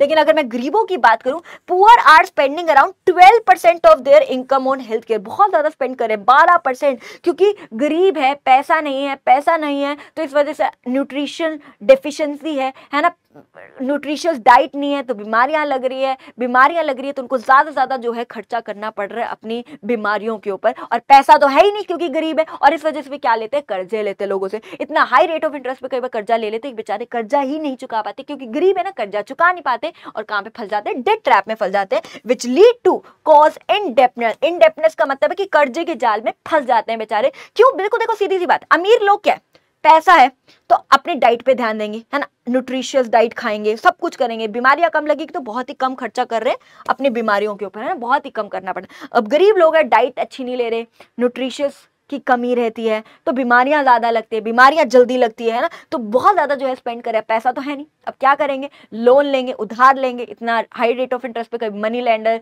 सेठ, साहूकार, जमींदार, इन सब से लोन ले लेते हैं, अब इतना हाई रेट ऑफ इंटरेस्ट पे लोन ले रहे थे कि चुका नहीं पाते, और कहां पे फंस जाते हैं, इनडेप्टनेस का मतलब है कर्जे के जाल में जो है बेचारे फंस जाते हैं। चलिए जी, बस एक ये छोटा सा टॉपिक और एक जो हमने पीछे छोड़ा है ना टॉपिक, बस वो, उसके बाद कुछ एमसीक्यूज है, चैप्टर आपको ऑलमोस्ट खत्म हो चुका है, आसान है चैप्टर, ऐसा कुछ नहीं है ना। चलिए आइए फटाफट से चलते हैं मेरे बच्चे, जो अगला टॉपिक है वो है आपका मेडिकल टूरिज्म। मेडिकल टूरिज्म का मतलब ये है कि आज हमारा भारत देश, अगर मैं बात करूं, आज हमारे भारत देश में बाहर के जो लोग हैं, बाहर की कंट्रीज के लोग आज हमारे भारत देश में आते हैं अपना इलाज कराने के लिए, स्पेशली अफगानिस्तान के जो लोग हैं, अफगानिस्तान के लोग जो है हमारे भारत में आते हैं अपना इलाज कराने के लिए। क्यों? क्योंकि अफगानिस्तान में अच्छी हेल्थ केयर फैसिलिटीज नहीं है एज कंपेयर टू हमारे भारत में। हमारे भारत में अच्छी हेल्थ केयर फैसिलिटीज है, एम्स हो गए, अच्छे अच्छे हॉस्पिटल्स है, जो कि अफगानिस्तान में नहीं है। और दूसरा, हमारे ही भारत में क्यों आते हैं, दूसरी कंट्रीज में क्यों नहीं जाते, है ना, क्योंकि हमारे भारत में बहुत चीप है, सस्ती है, हमें जरूर महंगी लगती है, but as compare to other developed countries, America, USA है, एक ही बात है, अमेरिका, यूके या कोई भी अदर डेवलप कंट्रीज की अगर मैं बात करूं, वो बहुत ज़्यादा मेडिकल फैसिलिटीज़, हॉस्पिटल्स के बहुत खर्चे हैं, बहुत ज़्यादा महंगे हैं वो। और as compare to develop countries, हमारे भारत में जो मेडिकल फैसिलिटीज़ है वो थोड़ी चीप है, सस्ती है, समझ लो। चलिए, so this is a term referring to, medical tourism का मतलब क्या होता है, ओवरसीज पेशेंट, मतलब बाहर के जो पेशेंट्स है वो विजिट करते हैं, हमारे भारत में आते हैं फॉर देयर मेडिकल ट्रीटमेंट, अपना इलाज वगैरह कराने के लिए, अपना ट्रीटमेंट वगैरह कराने के लिए। क्यों आते हैं? क्योंकि हमारा जो टर्शरी हेल्थ केयर सिस्टम है, जैसे कि एम्स हॉस्पिटल वगैरह हो गया ना, या फिर PGI Rohtak, PGI Chandigarh, specially AIIMS में लोग ज्यादा आते हैं ना, है ना। जो हमारा टर्शरी हेल्थ केयर सिस्टम है, इंक्लूडिंग स्पेशलाइज्ड इंस्टीट्यूट, जिसमें स्पेशलाइज्ड इंस्टीट्यूट आते हैं जैसे कि एम्स वगैरह हो गया, है ना, are among the best blends of latest medical technology, क्योंकि यहाँ पे बहुत ज्यादा लेटेस्ट मेडिकल टेक्नोलॉजी है, स्किल्ड मेडिकल पर्सोनल का मतलब स्किल्ड डॉक्टर्स हैं, स्पेशलाइज्ड डॉक्टर्स की टीम है, एक अच्छी डॉक्टर्स की टीम है। तो बाहर के जो लोग हैं वो हमारे भारत में आते हैं, है ना, अपना इलाज वगैरह कराने के लिए। और दूसरा, अगर मैं बात करूं हमारे भारत की, अगर बात करूं तो बहुत चीपर है मेडिकल फैसिलिटीज, है ना, काफी सस्ते हैं एज कंपेयर टू, अगर मैं बाहर की डेवलप कंट्रीज की बात करूं, एडवांस कंट्रीज की बात करूं, जैसे अमेरिका, मतलब यूएसए हो गया, यूके हो गया, और जितनी भी अदर एडवांस कंट्रीज की बात करूं वर्ल्ड की, है ना, तो एज कंपेयर टू उन कंट्रीज, उन डेवलप कंट्रीज की मैं बात करूं, हमारे भारत में जो मेडिकल फैसिलिटीज है वो काफी चीप है, सस्ती रेट पे मिल जाती है। This induce overseas patient to visit India as a medical tourist, और यही कारण है कि बाहर के जो लोग हैं वो मेडिकल वीजा वगैरह लगवाते हैं और जो हमारे देश में आते हैं अपना इलाज वगैरह कराने के लिए ना। तो वही बात करे जा रहे हैं, दिस इंड्यूस ओवरसीज मतलब बाहर के जो पेशेंट्स हमारे इंडिया में आते हैं एज अ मेडिकल टूरिस्ट से वो हमारे देश में आते हैं, ठीक है, वो अपना वीजा वगैरह लगवाते हैं, मेडिकल का जो भी है वीजा वगैरह लगाते हैं और हमारे देश में आते हैं अपना इलाज वगैरह करवाने के लिए, है ना। अब बात करी जा रही है नियरली 1,50,000 पेशेंट्स, क्या बोला जा रहा है, नियरली 1,50,000 पेशेंट विजिट करते हैं इंडिया, हर साल जो है हमारे देश में आते हैं फॉर देयर मेडिकल ट्रीटमेंट, अपना इलाज कराने के लिए, है ना। Upgrading our health care infrastructure we can promote medical tourism as an important source of income from the rest of the world. क्या बात करी जा रही है, ध्यान समझिए। अगर मैं क्या बात करूं, हमारे भारत में मतलब बाहर के जो लोग हैं, है ना, बाहर के जो अगर बात की जा रही है 1,50,000 जो पेशेंट्स है वो हमारे भारत देश में आते हैं अपना इलाज वगैरह कराने के लिए, और हमारा जो भारत देश अब इलाज कराने के लिए आ रहे हैं तो हमारे देश में पैसा आएगा, है ना, फॉरेन एक्सचेंज रिजर्व बढ़ेगा, मतलब अब बाहर की कंट्री से पैसा आ रहा है, यानी फैक्टर इनकम फ्रॉम अब्रॉड जो है हमारे देश में बढ़ रहा है, यानी source of income from rest of the world, यानी बाहर की कंट्री से पैसा आएगा हमारे देश में, यानी फैक्टर इनकम फ्रॉम अब्रॉड बढ़ेगा, फॉरेन एक्सचेंज रिजर्व जो है हमारे देश का बढ़ेगा। सीधी सी बात है, अब बहुत सारे पेशेंट्स हमारे देश में आ रहे हैं अपना इलाज कराने के लिए, तो बाहर की कंट्री से हमारे देश में पैसा आ रहा है, सोर्स ऑफ इनकम हमारे देश का बढ़ रहा है ना, फॉरेन एक्सचेंज रिजर्व हमारे देश का बढ़ेगा। सीधी सी बात है, तो यही हमने यहाँ पे बात करी है।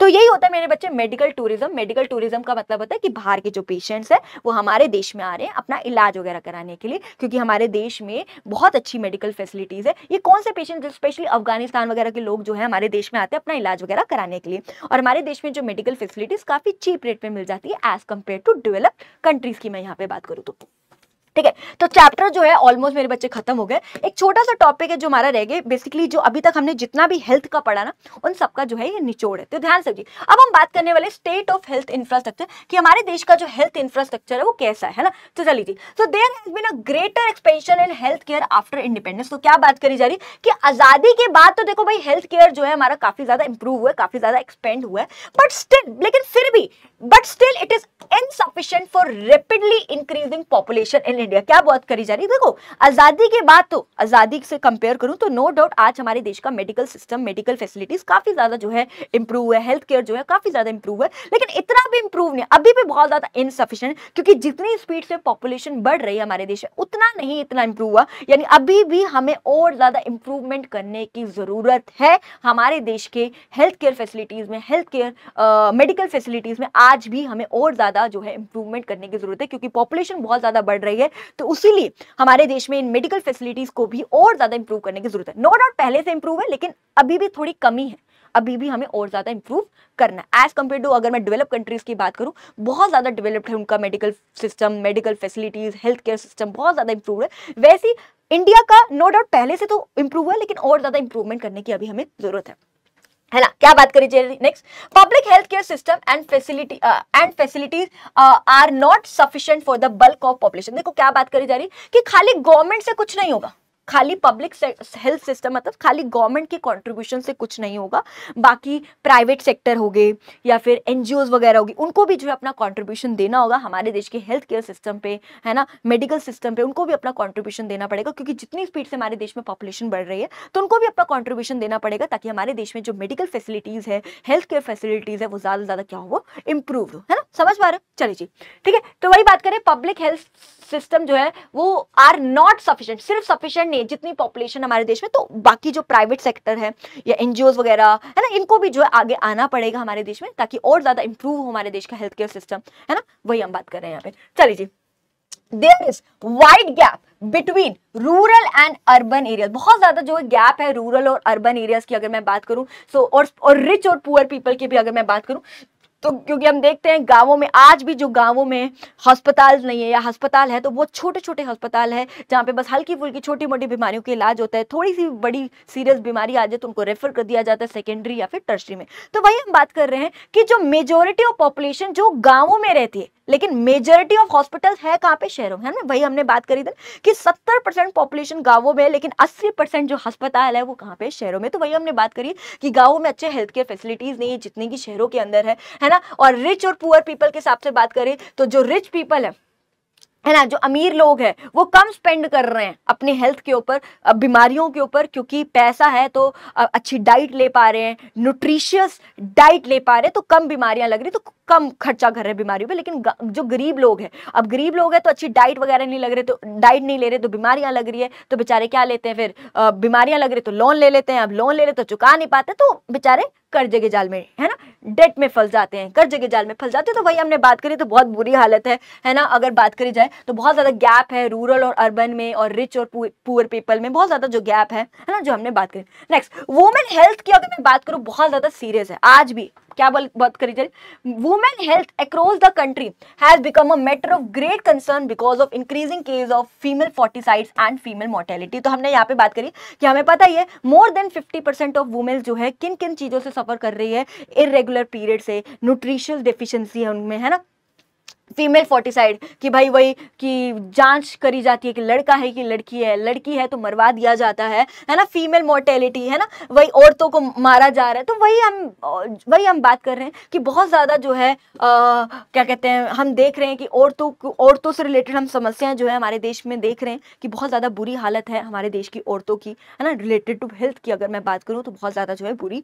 हालत है, जो हम ऑलरेडी पता है, ये सारी चीजें हम ऑलरेडी पढ़ चुके हैं, बस आपको 1 मिनट लगे रिवाइज कराने में, ठीक है। तो आगे क्या बात करें चलिए कि प्राइवेट सेक्टर को भी कंट्रीब्यूट करना होगा। Private sector contribution in health care is very important, बहुत जरूरी है for the growth in health sector along with the NGOs and community participation. क्या बात करी जा रही है कि देखो भाई सिर्फ गवर्नमेंट के कंट्रीब्यूशन से कुछ नहीं होगा, प्राइवेट सेक्टर को भी आना पड़ेगा, बहुत सारी जो कम्युनिटी और एनजीओज है उनको भी अपना कंट्रीब्यूशन देना पड़ेगा, है ना, ताकि हमारे देश में जो हेल्थ केयर फैसिलिटीज है उसको इंप्रूव किया जा सके, मेडिकल फैसिलिटीज को इंप्रूव किया जा सके, ज्यादा जो हॉस्पिटल जो है हमारे देश में खोले जाए, गाँवों में ज्यादा हॉस्पिटल्स हमारे देश में खोले जाए, अच्छे हॉस्पिटल जो है गांवों में भी खोले जाए, स्पेशलाइज हॉस्पिटल जो है गांवों में भी, छोटे छोटे शहरों में भी खोले जाए, है ना, ताकि हेल्थ केयर फैसिलिटीज जो है हमारे देश में क्या हो, इंप्रूव हो, है ना। इंडियन सिस्टम ऑफ मेडिसिन, जो हमारे देश का जो इंडियन सिस्टम मेडिसिन, जो हमारे देश का जो सिस्टम है ना, जिसको हम आयुष बोलते हैं, है ना, आयुर्वेदा, योगा, यूनानी, सीधी, है ना, सीधा, होम्योपैथी, है ना, naturopathy needs to be explored. No doubt पहले के कंपेरेटिवली काफी लोगों में अवेयरनेस आई है इसके रिगार्डिंग, लेकिन अभी भी उसको और ज्यादा एक्सप्लोर करना है, अभी भी हमें लोगों को और ज्यादा अवेयर करना है कि इनको भी इस्तेमाल करिए। ये हमारे भारत देश का जो है मेडिकल सिस्टम है ना, मेडिकल सिस्टम है ना, ये बहुत ज्यादा क्या है, सेफ है ना, एफिशिएंट है, और कोई साइड इफेक्ट नहीं है इसका, और इनएक्सपेंसिव है, इसको भी लोग इस्तेमाल करें, लॉन्ग टर्म इम्पैक्ट रहता है, लॉन्ग टर्म इफेक्ट रहता है इससे, है ना। तो ये भी इनको भी जो है प्रमोट करना चाहिए, एक्सप्लोर करना बहुत ज्यादा जरूरी है, जो इतना नहीं है हमारे देश में, है ना। India is build a variety of health care facilities across different areas of the country. At village primary health care centres have been set up. क्या बोला जा रहा है कि हमारे भारत में ज्यादा हॉस्पिटल्स को खोलो, गांवों में भी ज्यादा हॉस्पिटल्स को खोलो, ज्यादा जो है प्राइमरी हेल्थ केयर सेंटर जो है ज्यादा जो है हैव बीन, मतलब खुल चुके हैं, बट और ज्यादा खोलो वहां पे भी, है ना, और ज्यादा खोलो हमारे भारत में, ताकि हेल्थ केयर फैसिलिटीज जो है हमारे भारत में क्या हो सके, इंप्रूव हो सके। तो इन शॉर्ट वही सारी चीजें जो हम ऑलरेडी बात कर चुके हैं, कुछ ऐसा नहीं है, बस 1-2 चीजें जो एक्स्ट्रा ये थी कि सिर्फ गवर्नमेंट का कंट्रीब्यूशन नहीं, प्राइवेट सेक्टर को भी, एनजीओज वगैरह इन सबको भी अपना कंट्रीब्यूशन देना चाहिए हमारे देश की जो हेल्थ केयर फैसिलिटीज है उन पे, ताकि ज्यादा हॉस्पिटल वगैरह हमारे देश में खुले, है ना, गाँवों में भी खुले, शहरों में भी ज्यादा हॉस्पिटल जो है हमारे देश में जो है खुले, और मेडिकल फैसिलिटीज इंप्रूव हो, है ना, यही हम चाह रहे हैं, है ना। चल जी, तो बस मेरे बच्चे चैप्टर आपका खत्म हो चुके हैं, नॉर्मल बेसिक सा चैप्टर था, ऐसा कुछ नहीं है। चलिए जी, आइए फटाफट से आप क्वेश्चंस पे आइए और फिर इस चैप्टर को हम क्या करते हैं, समाप्त करते हैं। सबसे पहले देखिए, ठीक है, which of the following statement is not correct with regards to infrastructure. जो गलत है, नॉट करेक्ट की बात करी जा रही। सबसे पहले इकोनॉमिक इंफ्रास्ट्रक्चर कंट्रीब्यूट करता है इकोनॉमिक डेवलपमेंट को, बिल्कुल करता है। Does not contribute social development, नहीं करता। अरे ये तो गलत है ना, नॉट, ये तो करता है ना, सोशल इंफ्रास्ट्रक्चर सोशल डेवलपमेंट को कंट्रीब्यूट करते हैं, तो गलत लिखा हुआ है, तो यही होना चाहिए। एक बार तीसरा भी देख लेते हैं, infrastructure facilities have a direct impact on production of goods and services. तो सीधी सी बात है ना, रोड, रेलवे, इलेक्ट्रिसिटी, ये सारे जो हमने इकोनॉमिक इंफ्रास्ट्रक्चर जो बात करी थी, उससे जो है हमारे देश में प्रोडक्शन बढ़ती है, बिल्कुल सीधी सी बात है। तो गलत क्या, ऑप्शन नंबर बी। चलिए जी, which of the following facilities is included in social infrastructure, जो क्या आता है, हाउसिंग, है ना, हाउस वगैरह जो है ना, रोड, इंटरनेट, है ना, कम्युनिकेशन वगैरह, बिजली वगैरह, ये तो सारे उसमें आते हैं, इकोनॉमिक इंफ्रास्ट्रक्चर के अंदर आते हैं ना। चल जी, which of the following country invest more in infrastructure. कौन सी कंट्री ज्यादा करती है, चाइना करती है। चाइना का इंफ्रास्ट्रक्चर देखे, एकदम चकाचक, है ना, बिल्डिंग देखो, इनकी सड़कें देखो, कितना बढ़िया, बहुत ज्यादा इन्वेस्ट करता है चाइना। चल जी, low income countries do not invest in which of the given infrastructure services, ऐसी कंट्रीज जिनके पास पैसा कम है वो किस पे कम इन्वेस्ट करता है या नहीं करता, तो वो क्या है, टेली कम्युनिकेशन पे, है ना। तो ऑप्शन नंबर जो डी है वो मेरे बच्चे इसका करेक्ट आंसर है। नेक्स्ट क्वेश्चन है, Which of the following statement is true for commercial source of energy? जो basically non renewable source of energy रहता है ना, तो इसको तो बिल्कुल खरीदा बेचा जा सकता है ना, कोल वगैरह इसका एग्जांपल है ना, कमर्शियल सोर्स ऑफ एनर्जी का एग्जांपल क्या, कोल वगैरह, तो उसको बिल्कुल खरीदा बेचा जा सकता है। रिन्यूएबल है नहीं, ये तो नॉन रिन्यूएबल है। ये फॉरेस्ट में ये ड्राई डंग मतलब काउ डंग एग्जाम्पल, इसका काउ डंग इसका एग्जाम्पल नहीं है, वो तो non commercial source of energy का है ना। तो इसका आंसर क्या आएगा मेरे बच्चे, ऑप्शन नंबर ए, ड्राइड डंग मतलब गोबर के उपले वगैरह ना, या फिर जिसको हम काउ डंग भी बोल देते हैं, राइट, वो जो सूखे हुए जाते हैं। तो ऑप्शन नंबर जो ए है मेरे बच्चे इसका जो है करेक्ट आंसर है ना, यही आएगा ना, ये तो नहीं है, ऑप्शन ए ही ठीक है इसका। आइए आगे चलते हैं। Which of the following is not a function of primary health care? जो नहीं है, इनका जो हॉस्पिटल्स होते हैं, जो छोटे छोटे हॉस्पिटल्स होते हैं गांवों में, इनका क्या मेन फंक्शन, क्या परफॉर्म करते हैं, आपको पता ही है। जो नहीं करते, अच्छा नहीं करने वाला ना, अच्छा पहला है स्प्रेडिंग एजुकेशन, एजुकेट करना लोगों को, है ना, प्रमोट करना फूड सप्लाई को, ताकि लोग अच्छी न्यूट्रिशनल डाइट वगैरह ले, न्यूट्रिशन डाइट ले, ये सारी चीजें तो है ही, है ना। एसेंशियल मेडिसिन वगैरह प्रोवाइड करना, जो एसेंशियल मतलब बेसिक मेडिसिन, खांसी जुकाम बुखार, ये दवाइयां प्रोवाइड करना, तो ये सब नहीं होता, ये सेकेंडरी के अंदर आता है ना, ऑप्शन नंबर सी। चल जी आगे चलते हैं। विच of the following system is not included in Indian system of medicine? तो वो क्या आता है, एलोपैथी नहीं आता, होम्योपैथी, नेचुरोपैथी, आयुर्वेदा, ये सारी चीजें तो है ना आते हैं ना, आयुष के अंदर आते हैं ना, नॉट वाला है तो allopathy.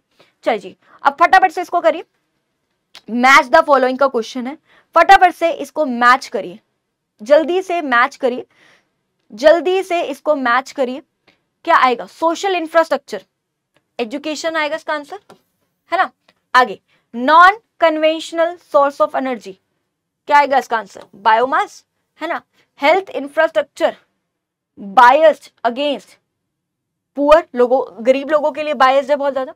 Essential indication of good health, बताइए इसका आंसर क्या आएगा, ये आएगा, है ना। अगर हमारे लोग अगर हेल्दी रहेंगे तो उनकी हाई एक्सपेक्टेंसी रहेगी लाइफ की, अच्छी मतलब ज्यादा जिंदगी जी पाएंगे। इंफ्रास्ट्रक्चर फैसिलिटेट्स आउटसोर्सिंग, अगर हमारे देश का इंफ्रास्ट्रक्चर अच्छा है तो आउटसोर्स करते हैं बाहर की कंट्री से सर्विसेज वगैरह, तो देख लो भाई क्या बनता है इसका, है ना। तो ये बनता है आपका social infrastructure, education. Social infrastructure क्या होता है, जिससे सोशल डेवलपमेंट हो, स्कूल हॉस्पिटल वगैरह, मतलब एजुकेशन इसका आ जाएगा ना।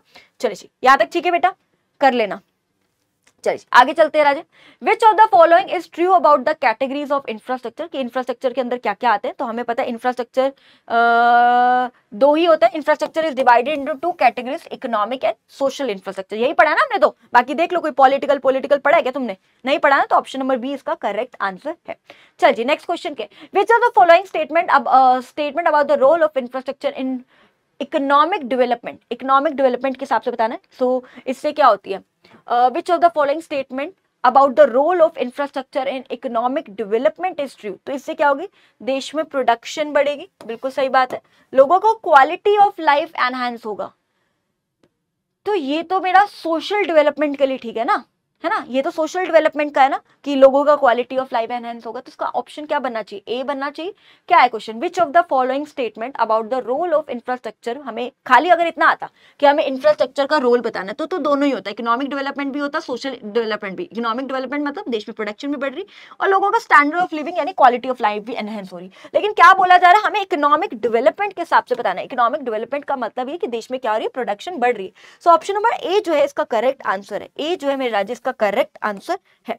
चल जी आपको विच of the following statement about the energy consumption in India is correct, तो इंडस्ट्रियल सेक्टर जो है ज्यादा लेवल ऑफ एनर्जी को कंज्यूम कर रहा है, ये हमें पता है, ऑप्शन नंबर बी। चल जी आई गेस लास्ट क्वेश्चन है, ऑप्शन देखिए, which of the following statement is true, जो सही है। अगर आप देखोगे इंफ्रास्ट्रक्चर दो प्रकार के होते हैं, एक होता है इकोनॉमिक इंफ्रास्ट्रक्चर और एक होता है सोशल इंफ्रास्ट्रक्चर, या पॉलिटिकल है और सोशल ये तो नहीं आएगा, इकोनॉमिक तो है लेकिन पॉलिटिकल ये भी नहीं आएगा, टेक्नोलॉजिकल और पॉलिटिकल ये भी नहीं, तो ऑब्वियसली यहीं से समझ आ रहा है दो इंफ्रास्ट्रक्चर की बात करें तो ऑप्शन नंबर ए। तो क्या बोला जा रहा है, अगर इकोनॉमिक इंफ्रास्ट्रक्चर होगा तो इंप्रूव होगा तो stock of physical capital, physical capital मतलब रॉ मटीरियल हो गया, मशीनें, बिल्डिंग वगैरह, है ना, ये सारी चीजें। देखो सीधी सी बात है, अगर मशीनें होंगी है ना, रॉ मटेरियल होगा तो प्रोडक्शन बढ़ेगी, और इकोनॉमिक इंफ्रास्ट्रक्चर भी क्या होता है, जिससे जो है इकोनॉमिक डेवलपमेंट होती है, यानी देश में प्रोडक्शन बढ़ती है, राइट। सोशल इंफ्रास्ट्रक्चर क्या होता है, जो सोशल डेवलपमेंट करता है, यानी स्कूल्स हॉस्पिटल वगैरह खोलेंगे तो क्या help to improve the stock of human capital. Human capital मतलब लोगों के अंदर स्किल्स नॉलेज का बढ़ना। जब लोग स्कूल्स खुलेंगे तो लोग एजुकेट होंगे, तो पढ़ेंगे लिखेंगे, तो आपको पता ही है लोगों की नॉलेज वगैरह इंप्रूव होगी, स्किल्स इंप्रूव होंगे, एबिलिटीज इंप्रूव होगी, स्पेशलाइज होंगे अपने काम में, तो ह्यूमन कैपिटल फॉर्मेशन होगी, यानी ये आपको पता ही। तो ऑप्शन नंबर जो ए है मेरे राजी, इसका correct, which of the following is the larger source of power in India. कौन सा सोर्स है जहां से सबसे ज्यादा इलेक्ट्रिसिटी को जनरेट किया जाता है, तो ऑब्वियसली वो क्या आपका थर्मल पावर, आपको पता ही है, ठीक है। 70% जो इलेक्ट्रिसिटी थर्मल पावर से जनरेट करी जाती है ना। चल जी, which of the following is the commercial source of energy. Commercial source of energy बताइए, चारों में से कौन सा आएगा, ये तो सारे आपके नॉन कमर्शियल में, तो उसका आंसर क्या आएगा, कोल आएगा ना, है ना, कोल आएगा आपका। क्या कोल जो है वो क्या है, कमर्शियल सोर्स ऑफ एनर्जी है, ठीक है जी।